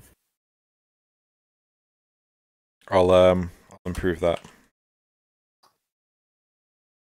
Right after raids, so that way we can have a battalion, an 8-man battalion with gun shields and gun blades, and we can all form a phalanx. And what is the follow-through stat on melee weapons? Follow through. Yeah. Is it the damage that you do post the initial hit? Is that what it means? It's like when you do puncture. So when you do punch through, the bullet will only travel for X distance after it's hit the first target. I'm pretty sure the follow through is so if you do a slash horizontally, the first enemy you hit will take the full amount, and then it's damage to multiple enemies in one swing. Yeah, that's what you're saying. Yeah, I'm trying to see if I can figure out the shields blocking thing, but it says block angle 70%. Doesn't say. It's 1,000,000,000,000%. Block. Joe wrong. Each weapon blocks 100% of incoming damage. So yeah, Joey. I told you I believe you. You did. I would take your word for it. I'm glad you believed in me, Joey. I believe in you, Xeno. I bet someone's listening to this and like, what a bunch of prats. Well, I don't think anything game work. I think, no, we don't. We really don't. Useless video. Right. Anyway. Right, should we move on to topic 3? Topic 3. The dev stream that we kind of just watched or experienced. That's probably a better way. Right? Okay. The dev stream experience. The dev stream experience. Right. Definitely wasn't experience. So, what we had during this was the new Equinox Deluxe skin. It's got a really interesting look. Sorry, go ahead. Yeah, stylable, skinnable Zors. I didn't really understand this, what Reb was saying. So can you just customize different parts of it, or is it just apply a skin to the whole thing? I think apply a skin to the whole thing based on the strike. Right, okay, I think is what... Dry dock update coming. No actual railjack yet. Yeah, that's obvious. Liches started getting more conversation after trading became possible. More conversion. Apologies. Conversion. Right, okay. So you would actually convert them all, right? Okay, so that's what that graph meant. Yeah. Kuva Liches levels 1 to 4 will drop Kuva Pass or fail. You and your squad mates will get it. Oh, okay. So it's incentivized to, okay. The entirety of the new tile set will be populated by sentients. Rebecca enjoys her Doom Goo. Oh, yeah, because there was like the liquid floor and stuff like this. Ivara Prime will be a jellyfish girl. With stars. Yep. Does she have stars? Yeah, she had on her like invisible like predator effect. There were like stars on it. Oh, right. Yeah. Right. I really liked it. It was awesome. Okay. She will have the Axtamati and Baza as prime weapons. Rising Tide should be coming during the stream. It didn't, but it came. Came in the Steam stream. It came in the Steam stream. It came when we were like 10 minutes into recording this. Yep. So I'm sure by Monday all of this will be proven wrong, or some amazing quest that changes the very fundamentals of the game. Yep. We'll just been like, Zephyr Prime is well used, just not as many as say Sarin. New styled orbiter incoming. Pets 2.0 not coming yet. Universal Blink is coming with Rising Tide. But it will have a cooldown of around 3 seconds. Maybe. But it does go twice as fast as previous Blink. Reb said that so there was a little bit of discussion about that on stream where Reb wasn't satisfied with the cooldown and Steve was. And they were kind of on their two different streams, like talking about it, but not talking with each other about it. I think, well, to be honest, they did. Reb did come talk to Steve later, so maybe he was on Steve's stream, so maybe they talked about that. But to be honest, I think we've got the Universal Blink. The cooldown is up for debate and practice and change, and we'll see how it works.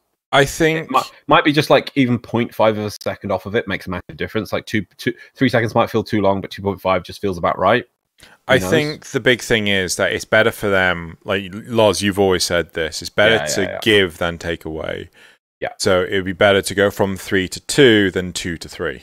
Yeah, if they started at 1.5 and then we're like, oh dear, what have we done? Knock it up to 3. The explosion would be insane. Whereas if they're at 3 and they come down from the heavens and grace upon us 0.25 seconds off of that cooldown, it will feel amazing.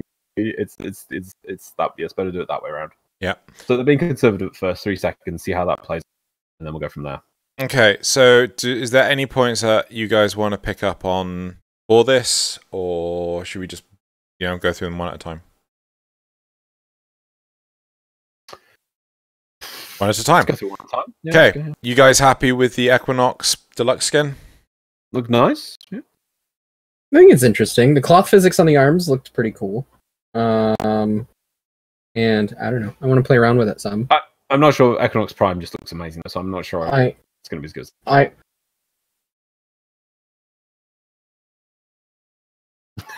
Joey's face. What is wrong with Joey?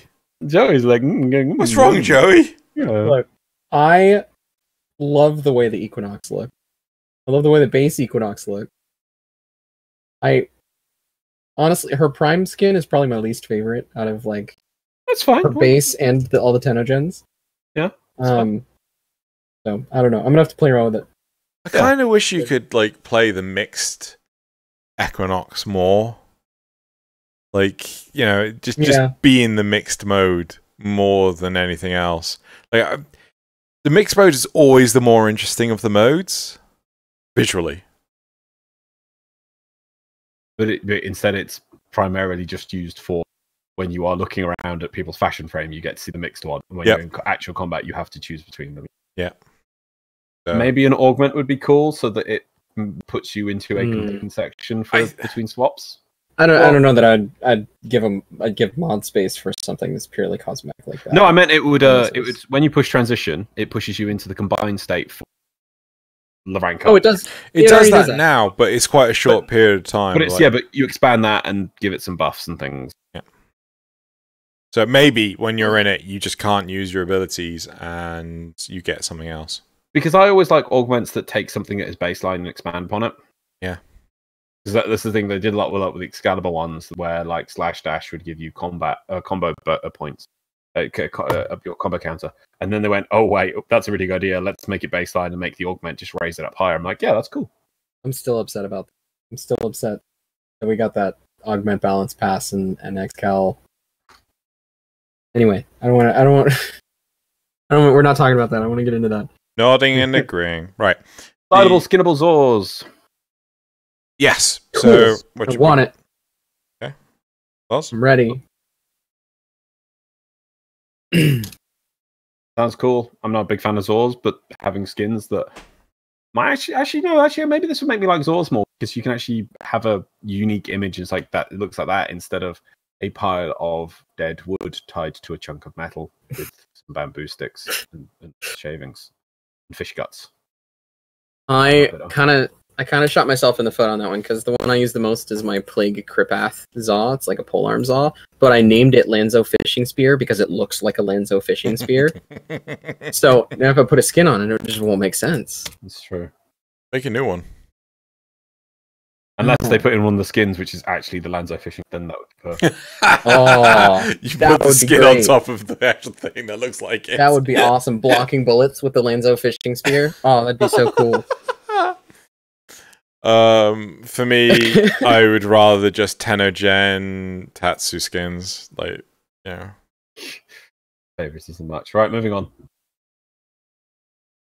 Dry dock update coming.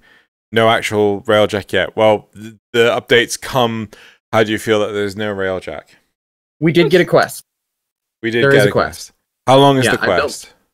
I don't know, because I haven't done it yet. I just built my dry dock Okay. and haven't done the quest yet. Is it the equivalent? So my question is it the equivalent of the event where you build rebuild a relay and with girders? Girders. That wasn't an event. Girders? Yeah, no, the Strata relay. They had an event, and it was that a quest though? No, it was an event. It was a community event that lasted all of 5 seconds, and it was single player. It was basically a quest. Yeah, and it's just like, why this isn't an event? So my question is what we've got a quest or just like 5 seconds of dialogue? We'll find out. Right. I wonder if anyone's built the thing in our dojo yet. Right. We'll have to go see. Yeah. Liches started getting more conversions after the trading became possible. Thoughts? I mean, that makes sense. Yeah. From what I understand, I haven't done this yet, so I don't know if it's true. But as far as I understand, if a lich has an ephemera that you want and you convert it, you still get the ephemera. Again, I don't know personally if that's true or not, but I'm told that if you get a lich with an ephemera, you could trade the lich and then your friends can get the ephemera. Do you could just trade it around like a... Do you lose it when you trade it off you? The ephemera or the lich? Yeah, the ephemera. I wouldn't have thought so. Could you imagine the backlash on that? Because then you could just hand the lich round to everyone, and then everyone gets the STD. I mean, the ephemera. I think if you were to convert it, you don't get the ephemera. I would think that as well. Yeah. But right. I'm just saying what I've heard. I haven't gotten another one with an ephemera since I heard that. Maybe I'm wrong. Right. Kuva Liches levels 1 through 4 will drop Kuva on pass or fail. You and your squad mates will get it. Thoughts? It's nice they're adding a band-aid in to make their system actually have some sort of gameplay reason to follow through with it. It is annoying that this is still counter to the actual way it was originally supposed to work and the way everyone thinks it should work. And it doesn't make sense lore-wise anymore because you stab it and it kills you, but you stabbed it, so you sucked the Kuva out of it, but now it's got less Kuva in it, and now it's stronger because you sucked the Kuva out of it. Yep. So the Kuva in it was bad. I thought the Kuva in it was the thing that made it immortal. Oh! It makes more. I think no, I think I would like it if from its Kuva gland. If you quick succulate my teeth so you can get some more Kuva out of my Kuva gland. It's swelling. Yeah. Have I not told you I call it the Kuva boob? The Kuva boob. They call it the Kuva lich milking. Lich milking. Gotta get that Kuva. Anyway, to be honest, I think lore-wise it'd be nice if they said that they swap the Kuva for like void energy or something, and it's the void energy that's making them stronger. Well, I mean, it's. I think it's the only lore way you can actually make it make sense if you're still getting the Kuva. I feel the fact that we have to sit here and try and make this make sense wise for developers who just stuck it in to make it people not get annoyed at it is just like, yeah. Just here's a question: do you care about the lore of getting Kuva from your Lich? Yeah. Oh, that's a question. Oh, you meant it's a question. Yeah. Do you care about the lore of getting Kuva from your Lich? I sure as hell. Isn't that right, Jojo? Oh, shoot, I shouldn't have pressed that. I'm sure you do. Did I get that on? Somehow got a old community shout out up on the screen. Mistakes were made. Mistakes.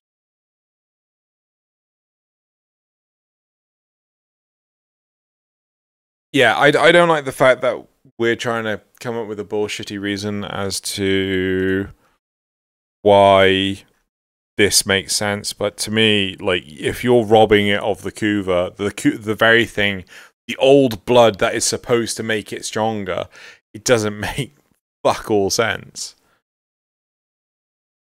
Anyway. It makes it in its Kuva gland. The Kuva boob, right. Yeah. The entirety of the new tile set will be populated by sentients. So that they announced that there would be 6 sentients. I'm pretty sure it was 6 for the new tile set. How do you guys feel about the new tile set and the sentients populating it? No, it's nice. I think this would be good because it's going to be a different. I'm actually make the tile set different. We're going to have to actually see sentient enemies that aren't going to be super tough, and we're going to. Sentients are tougher. You normally fight them one, and that's it. And fight 2 or 3 in a room, it can get kind of hairy time. So having whole rooms full of new sentients that do interesting things like pick up weapons, and you can shoot weapons off of them and shoot shields off of them. Really awesome, really cool. See how that can be expanded upon. I hope it's a bit more than that, or maybe we see bigger bosses with do things like that as well, or mini bosses that do that kind of mechanic. There's also the ones that are sort of on the ground and in the air, and I love my favorite bit though was definitely the mimic. Yes. Oh, it's my statue. I'm gonna pick up. Oh, it's a mimic. Good. I like that. Jojo? I mean, it's cool. It's all right. It's cool. It's new enemies, new pile. Cool. It's cool. Something that I think would be really cool is if you like accidentally like tracked some sentient into your Lisette, like you accidentally brought some home with you, and then like a mimic. So like eventually you're in your Lisette, and then like one of your noggles or whatever just like pops into a mimic and like starts to attack you. I think that'd be really cool. Like you tracked it in on the bottom of your shoe or something. I actually quite like that. Like, I'll be honest, I actually quite like that. Would you have to fight it, or if you discovered it and stepped on it, would it just disappear from the ship? Because you can't fight in the ship. We've never fought inside. It would be cool to be able to fight it. Okay. I'm down for that, but I think I'd rather my operator go and hunt it down. Hmm. So like next point, your lich hunts it down, and then they make a lich sentient baby. No. That you then. No, you took it too far, Jojo. One thing I actually want to say... You then extract Kuva from. The one thing that I actually really liked about the new tile set was actually the doorways that actually linked the tiles. They were huge and long. I don't know if you guys noticed that. No, I did feel as well. I also felt that Rebecca didn't do a lot in them. It felt... I don't know if she was just trying to showcase the new enemies or so that people get a good look at them. But if you think about how we normally play, which is like bouncing around a room like... I was going to make a science reference, but I suppose we just bounce around like a ping pong ball chucked into a small box, just bouncing continuously off of everything and anything. Whereas that was very static, almost looked like a third-person shooter, like let's play Gears of War, pew pew pew pew, pew, you know, kind of thing. So yeah, it did feel interesting, but it was very. They were just trying to show off the enemies. But then again, there was a lot of lower. Even the bigger rooms were still very squat rooms, very long but squat, which means things are going to have a lot of range to straight shoot at you. and we can't easily jump up and away. We're going to have to, you can go forward or back, but you can't just find a bit of cover. There wasn't much cover either. It was very exposed. Lore-wise, that's really interesting because that's also the you remember the mag entry in the codex where she's talks about how like it's in the like the little story in the codex entry is the Grineer, and he talks about how they ended up in a hallway and he's like broken and stuff, but the mag just like puts a gun in his hand and is like points him down the hallway like, all right, we're doing this. I think that's the Mag Prime one. That's not the Mag Prime one. Yeah. The Mag Prime one is where the mag it's the worm ships and it's a mag in Arcwing in space. Yeah. Yep. That rescues people. But then the ship blows up while they're like right after they arrive at Tau or whatever. Yeah. And then the Grineer loses consciousness and then he wakes up in some hallway and the mag is like right there. Was it a Grineer? Yes. Was it I want to say yes. I'm pretty sure it was yes. I got a very like military vibe from it. It like, was, but I thought it was. You have a definition, didn't it? We stepped in. Zero tech soldiers is what it says. It doesn't describe what that is. Each crammed with zero tech soldiers sucking stale air with knuckling percussion rifles. Now that might be one of those classic Grineer, but we don't know. I thought that was like zero tech soldiers was sort of a definition of this new type of way that the Orokin were fighting with basically low technology warriors with percussion rifles and bullet guns, because that's the only thing they could use against the sentients. Because if they used their high tech whatever weapons that weren't void based, the sentients were just immune to them, or just to somehow use their weapons against them. Yeah. Moving on.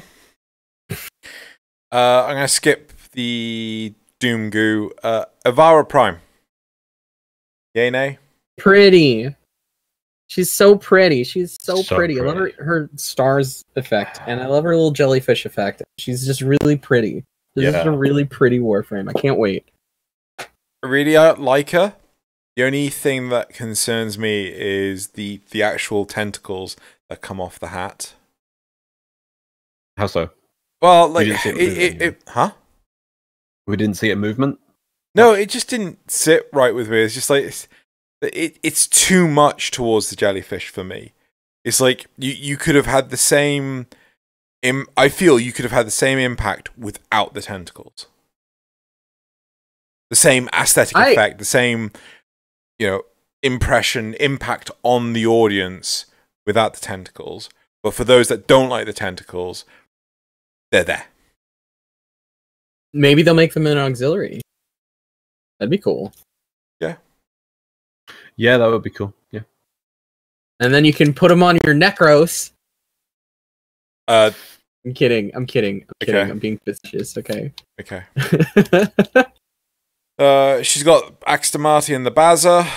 I'm quite happy with the Baza. Actually, the Baza's. I thought the Baza was still fairly new, wasn't it? It is quite new. It came out around the planes, I'm sure. Isn't there older stuff that Tenno based that should have older Tenno rifle? More than likely. I mean, I like it because I love submachine guns as a weapon. I like the Baza, but I can't get on with one. Hopefully, going to be amazing. So I'm fine for that. Yep. The Axamati, Tis gun. Well, I don't get why we had the Axamati and the. There's three of them. There was three: the Axoletto, the Axtamati, and the third one. So I just saw my orbiter for the first time.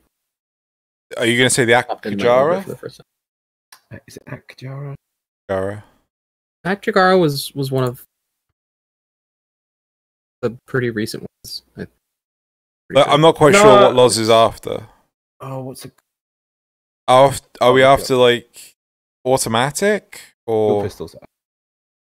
There's a lot of dual pistols. Trending pages. I want trending pages. It's the one that has a sort of fat clip bottom.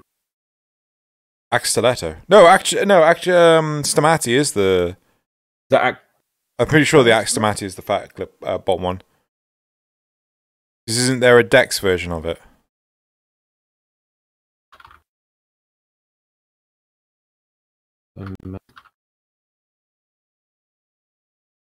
No, Stomati's the one with the cool, with the little like shield guards on front. God. You're thinking of the Dex Furus, I think, Xeno? No. Sorry, the Dex Furus is the thing I was thinking of, but it's not the one I've got in my head. Oh God, I know what he's talking about. Pretty sure it's not the Stomati. So wait, so what's the point we're Axani. talking about this? Oh right, yeah. My point is that there was like, what was that, 4 now? 4 dual machine gun pistols, and it's just like they just kept spewing these things out. I'm just like, oh, I just, nah. What is? Nah. What is? I just can't get hyped for them. They just like, maybe that's why we haven't gotten those, because they just look cool. Yep. Well, we still don't really. I don't think we really know anything about them, right? Because you could have something. So some of them could have like a cool passive or something, like the What was the last weapon they did like that? It was the Ballistica Prime, right? Where like you kill something with it and you get a little specter, you get a little ghost. Like that was really flavorful passive, right? Maybe these will have a cool passive like that. I don't know. You don't know. Yeah. Maybe. That would be really cool. All right, I'm going to skip that one. Skipping that one. Updated Orbiter coming with the update, but no Pets 2.0. How do we feel? Well, I don't think, no, it wasn't. They didn't say Pets 2.0 was coming. They said that the removal of the cooldowns and the annoying things with pets. I'm reading the notes. If that's all Pets 2.0 is, then seriously disappointed. I would be seriously disappointed. I think Pets 2.0 is supposed to be more than that. All it was is just removing the freezer system. You just stick them in, you take them out. It's yeah. The system. Okay. They started with that as if it was supposed to be really cool that you commit to these pets, and then over time, as they added more pets, they have just made it, just chipped away at it to the point that some of these pets have all of these weird mechanics. Like Kubros have these. You stab them with needles. You have to pay to get them out. There's freeze time. It's like it's just stupid. And they're going to remove all that. So you just get them in, you get them out. They're all the same. Like, yeah. You know those people that have like so many domestic drones that you can't see the floor on in their order? No. Why? Is that a thing? Yeah, or like so many of the like little cubes that like flip around that they like I saw like somebody had one that like toy. They had them laid out in a pattern such that you couldn't see the floor because they all like would flip at the same time. Just cover the whole thing. I won't be satisfied with Pets 2.0 unless I can fill my ship with Kavats in such a way. Kavat kittens. Kavat kittens, yes. Thank you. You're welcome. I was just about to say. Yep. Yeah. It's okay, fine. It's nice that we're getting the update to the Orbiter, but Pets 2.0 has been seriously missing for way too long. Needs to happen. And then last one, Universal Blink is coming with the update. How do we feel about that? We talked about that one a whole lot, I think. Yeah, should we just okay, cool. Right. No replies. Because last point is, so as it was an interesting dev stream, obviously dev stream because they sprung this release on us. I want to ask Xeno though, does Xeno still think that, seeing as it's the 22nd of November, we've received a update now, are we going to get the new War for Christmas? I kind of want to make this year. I kind of want to make a statement. I don't know if I could. I don't know if I could actually follow through for it. Yeah, I really think New War is coming this side of Christmas, and if it doesn't, I'm going to be seriously disappointed.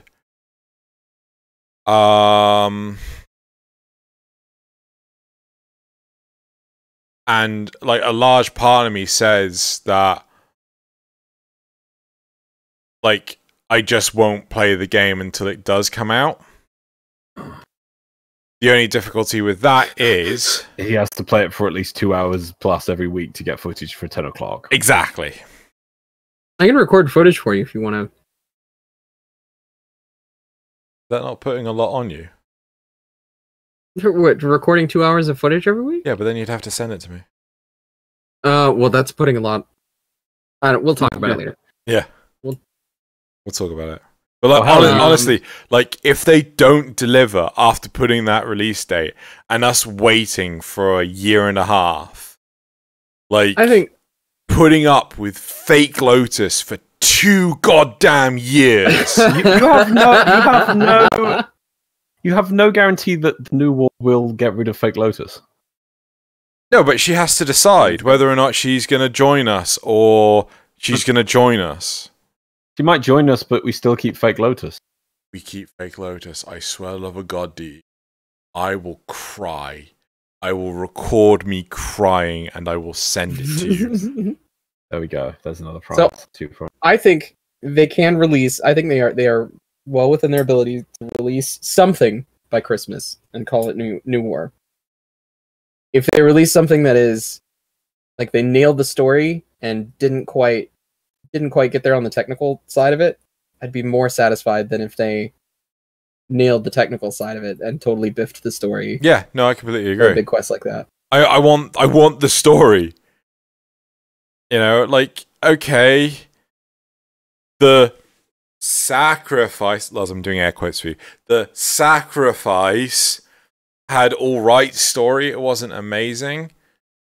I think The War Within has had the best story so far, and I think the Second Dream has had the most shock value. It's had the most impact on the player base. But like, I am serious. I'll be really genuinely upset if the new war does not come out this year. And I have faith that DE will deliver because they put the release date.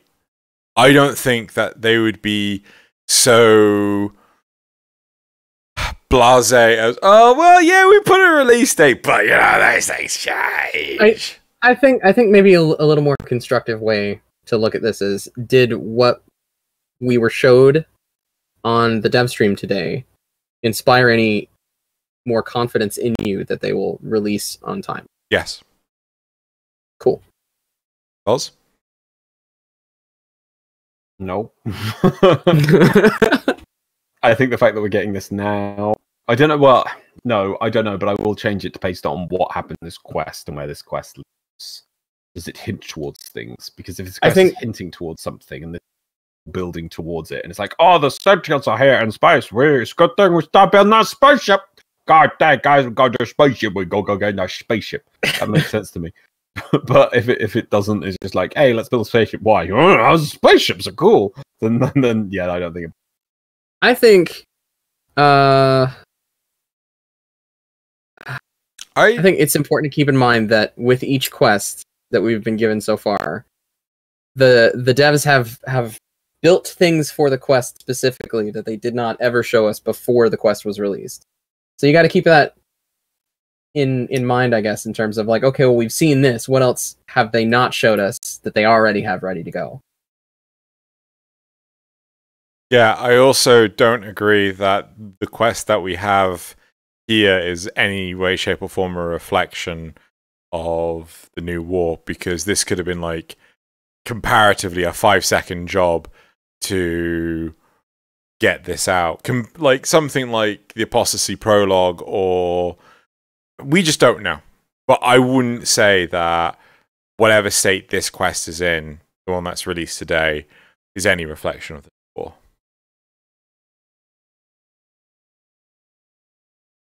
We'll have to see.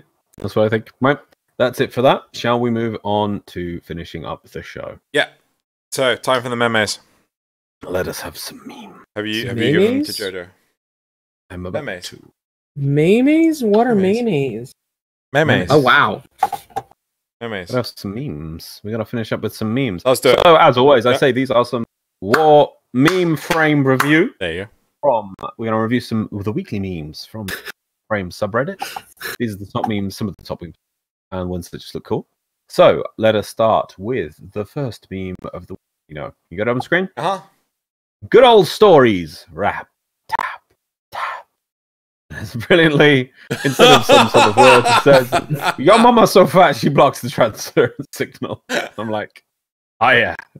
RL throws so much shade. Right. There we go. I'm also there's no Tenno script in that. I know, yes, there's no Tenno script. No Tenno script in that. Supposed to be. How can we understand what... I also love that we have an Excalibur Prime that is hiding its face in shame. Well. Right, moving on to the second one. Next meme. Listocker. Hey man, you see that guy over there? He killed me. Your actions have consequences. God. There we go. Yep, that's totally how it works. That's true story. True story. Right, moving on to the third meme. Grat Glyph. And so we have the trolley problem. Does everyone know what the trolley problem is? Yep. Joey? Yep. Right, so you got to make a choice. And you might kill many people. Your choices are 1 Kukata as your primary, 2 Kukatas as your secondary. And then we break the trolley problem with 3 Kukata. And from the looks of it, they swap the track. We drift the drift the back of the trolley, so it's going down, and it's 3 Kukata. Brilliant. Number 4. Number 4th meme: going killing again. When you go again in that exterminate mission. Oh boy, here I go killing again. Yep. And we have a Rick and Morty reference to, I can't remember the guy's name, but he's the... Oh! Crimbopulous Michael?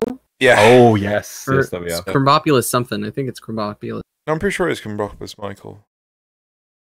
Well, on to the 5th meme, which is an interesting title. Tenno, 89, Anya Corp 0.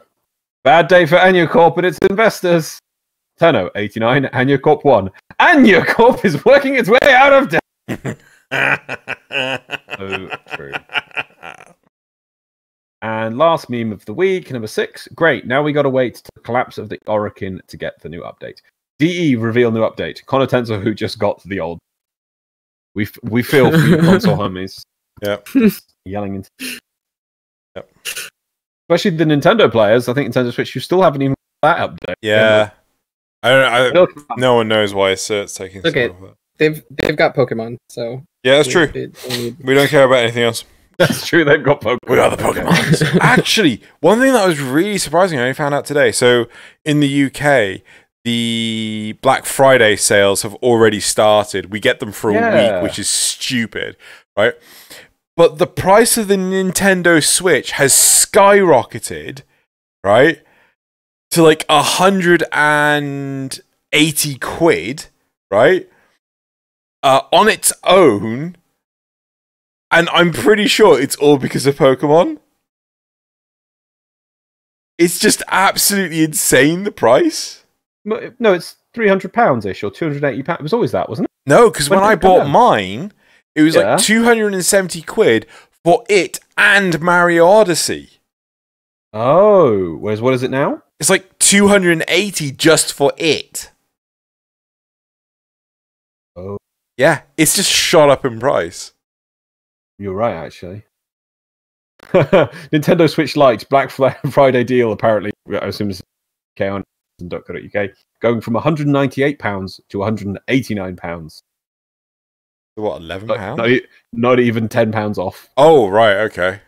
Like 9 quid off. Wow. No, wait. What is that? 9 quid off. It is £8 1p off. Wow. Black Friday deal. So you've got like a tag. We don't even have fucking Black Friday. It's just like such horse shit. See, Cyber Monday I can get behind because Cyber. Yeah. It's everywhere. That's fine, but not Black Friday. Anyway, moving on. Right, community shoutouts of the week. Are you guys ready? Yep. Why is there a question? The first one is from Trick and Draws Dogs at Chicken Draws. I took this approach. I'd like to. Whoa. What? First one. Oh, it is theirs. I apologize. I didn't realize it was theirs. Yeah, continue. I took this approach. I'd like to call the Kojima Shinkawa to draw Warframes. There's something for Destiny fans too. And we have Mesa, Warframes. Ivara, and Mirage, I think. They're cool. Very Kojima. Slash Destiny. But yeah, I get it. It's cool. Joey is nonplussed. No, it's really cool. It's pretty cool, I man. like it. Pretty cool. I like it. Second one. It's fresh. Gun. This amazing Nyx Deluxe by Debbie. It is At Debbie Sheen. A Debbie queen Sheen. of mindless soldiers. Iridescent Nyx Deluxe slash. Ooh. Thanks for y'all for your support. It's absolutely I incredible. can see the colors. I like them. It's the deluxe skin that Steppen Sage designed. That's beautiful. It is beautiful. Absolutely beautiful. In it just. Number 3. So this has got 3 images, but I've only taken one for the episode. It's a Gara Deluxe design by George Nimke. I think it's really cool. The Yeah. idea of like the glass veil. Yeah. Yeah. Oh, cool. Yeah. And the with like the frills of her dress or her skirt or whatever. Yeah. And that's really cool. I love the neck as well, actually. So looking at it with sort of Yeah. that's sweet. That is pretty sweet. Yep. Go check that out in the description below. Where is that Excalibur horrific monster? Oh, you really care? No. What? No, I don't. I don't like it. What? The second premium skin for Excalibur. I'd rather The than one the that's Nova. like samurai weird-esque thing. They showed Oh, it. you were saying where is it? Yeah. All right, number 4 Yep. is Hunting Puppy Liches by Alex D. Licht. That's basically how I feel hunting liches. I downed your lich, but you don't need it. Yep. Oh. Oh. Yes. Like what I was talking about earlier, people you down their lich and they're like, just finish the mission anyway. I'm not gonna kill it. No, just ignore it. It's not. This is how Joey feels when people do that. You make Joey cry. The 5th community shout out is this gorgeous Ember Grax by Mika Art. It's awesome. It is. It's awesome. That's the Grax sort of powered sign banner as well, isn't it? Yep. That's Oh It is yeah. indeed. pretty good. I like it. I like it. Do you? I mean, you give him about as much enthusiasm as a Brick. I gave them a sigh of A sigh of what? deep amazement. Okay. Me, Grax, man. I don't need to state my love of Grax. Me Grax. Through me. I don't know. I got Fred on the show, and you were like, "Who's this?" That's because I was blinded, as always. The amazingness. Nice The recovery. mere man has produced something beyond himself Your that face. eclipses himself. Your You face. see, the You fix your creation, face. the creation outshines the creator. Sorry, who are you? Right, and then the. Plus, I can't remember who anyone is. If they're not on for 3 weeks, I'm like, who this? We still need to get that notebook filled out for you. All right. Where's it gone? Oh, there it is. It's over there. It's fine. So, Oh, I lost that. do you know about the notebook, Joey? No. Loz has I a have to have a notebook, so he So I can can remember people. yeah, so he can remember who people are. Because Unless like they the don't number exist. of times Loz says to me, "Have we met them before?" It's like, yes, we've had them on the show. I was like, when? Last week. Have I Loz. met them? I was like, but who are they? How do you know? would I recognize Anyway, them? How anyway. do I know them? The sixth community shout out.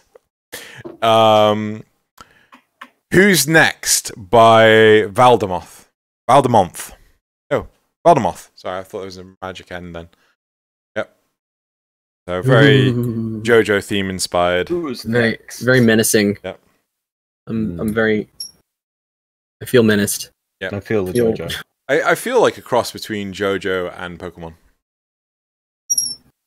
Where's the Pokemon come from? Well, Sort of like the operator being the trainer and the siren being standing side by yeah, side. it's like, you know, I'm gonna fuck you up with my Pokemon. My siren will mess you up. They're saying that because it's not a Pokemon, it just Metabot, and then I want Metabot. What? Metabots?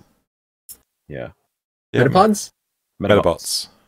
It was a smaller show. Imagine instead of replace Pokemon with like little mini robots that you like made them fight to each other. They can also change the parts and things like that. Like the game where you scan the and What? then you get like Tamagotchi, but not. No. It's like No. Oh, it's. I'll show you later. I want to go watch Metabot. Show you later. Right. That is it for the community shoutouts, and I don't think we have anything else. So, whoa! I can see that you have put stuff at the end of the document. That's just the images. Yep. And let's do my quote. You guys ready? Metabots, like you've said. I'm ready. Let's hear it. What do you say? It's Medabots because it's medal, isn't it? Because they got medals that Yeah. they put at the back. What It's not would? meta. Oh yeah, I I was was saying Metabots. Yeah, it's Medabots. Yeah. Right. Okay. Yeah. Okay. And as for the larvalings who gave their lives, their deaths cause for neither cloning nor recycling, for they will live forever, their names and deeds handed down from Bombard to Napalm, Lancer to Shieldlancer, in the legend of the Worm Queen and her liches. Old new New. genre.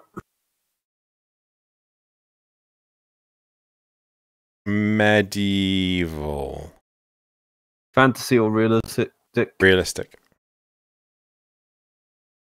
Medieval new film. New means Post 2000. Post 2000 medieval realistic film. So that's quite a small one. Is it going to be a King Arthur film? Maybe.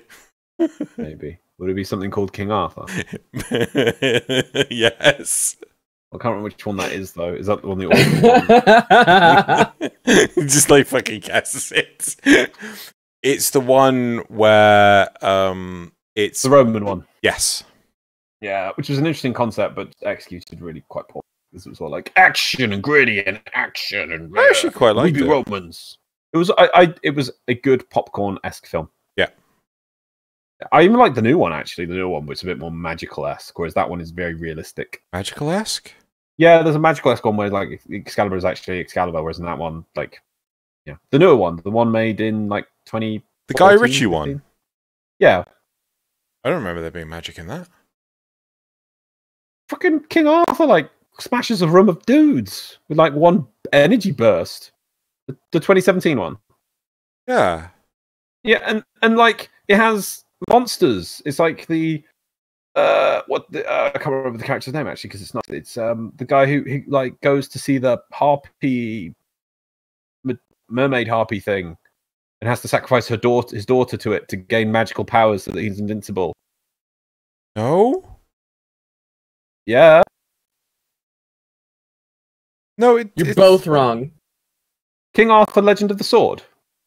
the one with the guy from Pacific Rim. Yeah. I remember that happening. I don't think you remember that film much. No, I don't think I do. The one with has Jude Law in it as well. Yeah. It's got like magic and stuff. And he's got like hyper mode with Excalibur and things like that. I don't remember that at all. I'm gonna have to watch it again. Yeah. I think that would have caught my interest more. Yeah, I'll watch it again. I still enjoyed it. Right. Watch. Yep, so that's it for this week. Loz kind of... Yeah, it was kind of too obvious that if it was medieval, then it was going to be bloody King Arthur. No, yeah, no, as soon as you say medieval, you could have just said Oh no, I suppose it's very tricky. You could have just said, yeah. What could I have said? Because it's not fantasy. Olden times. Olden times. Yes. Anything pre the 1990s. Pre-industrial. Pre-industrial country set in the real world.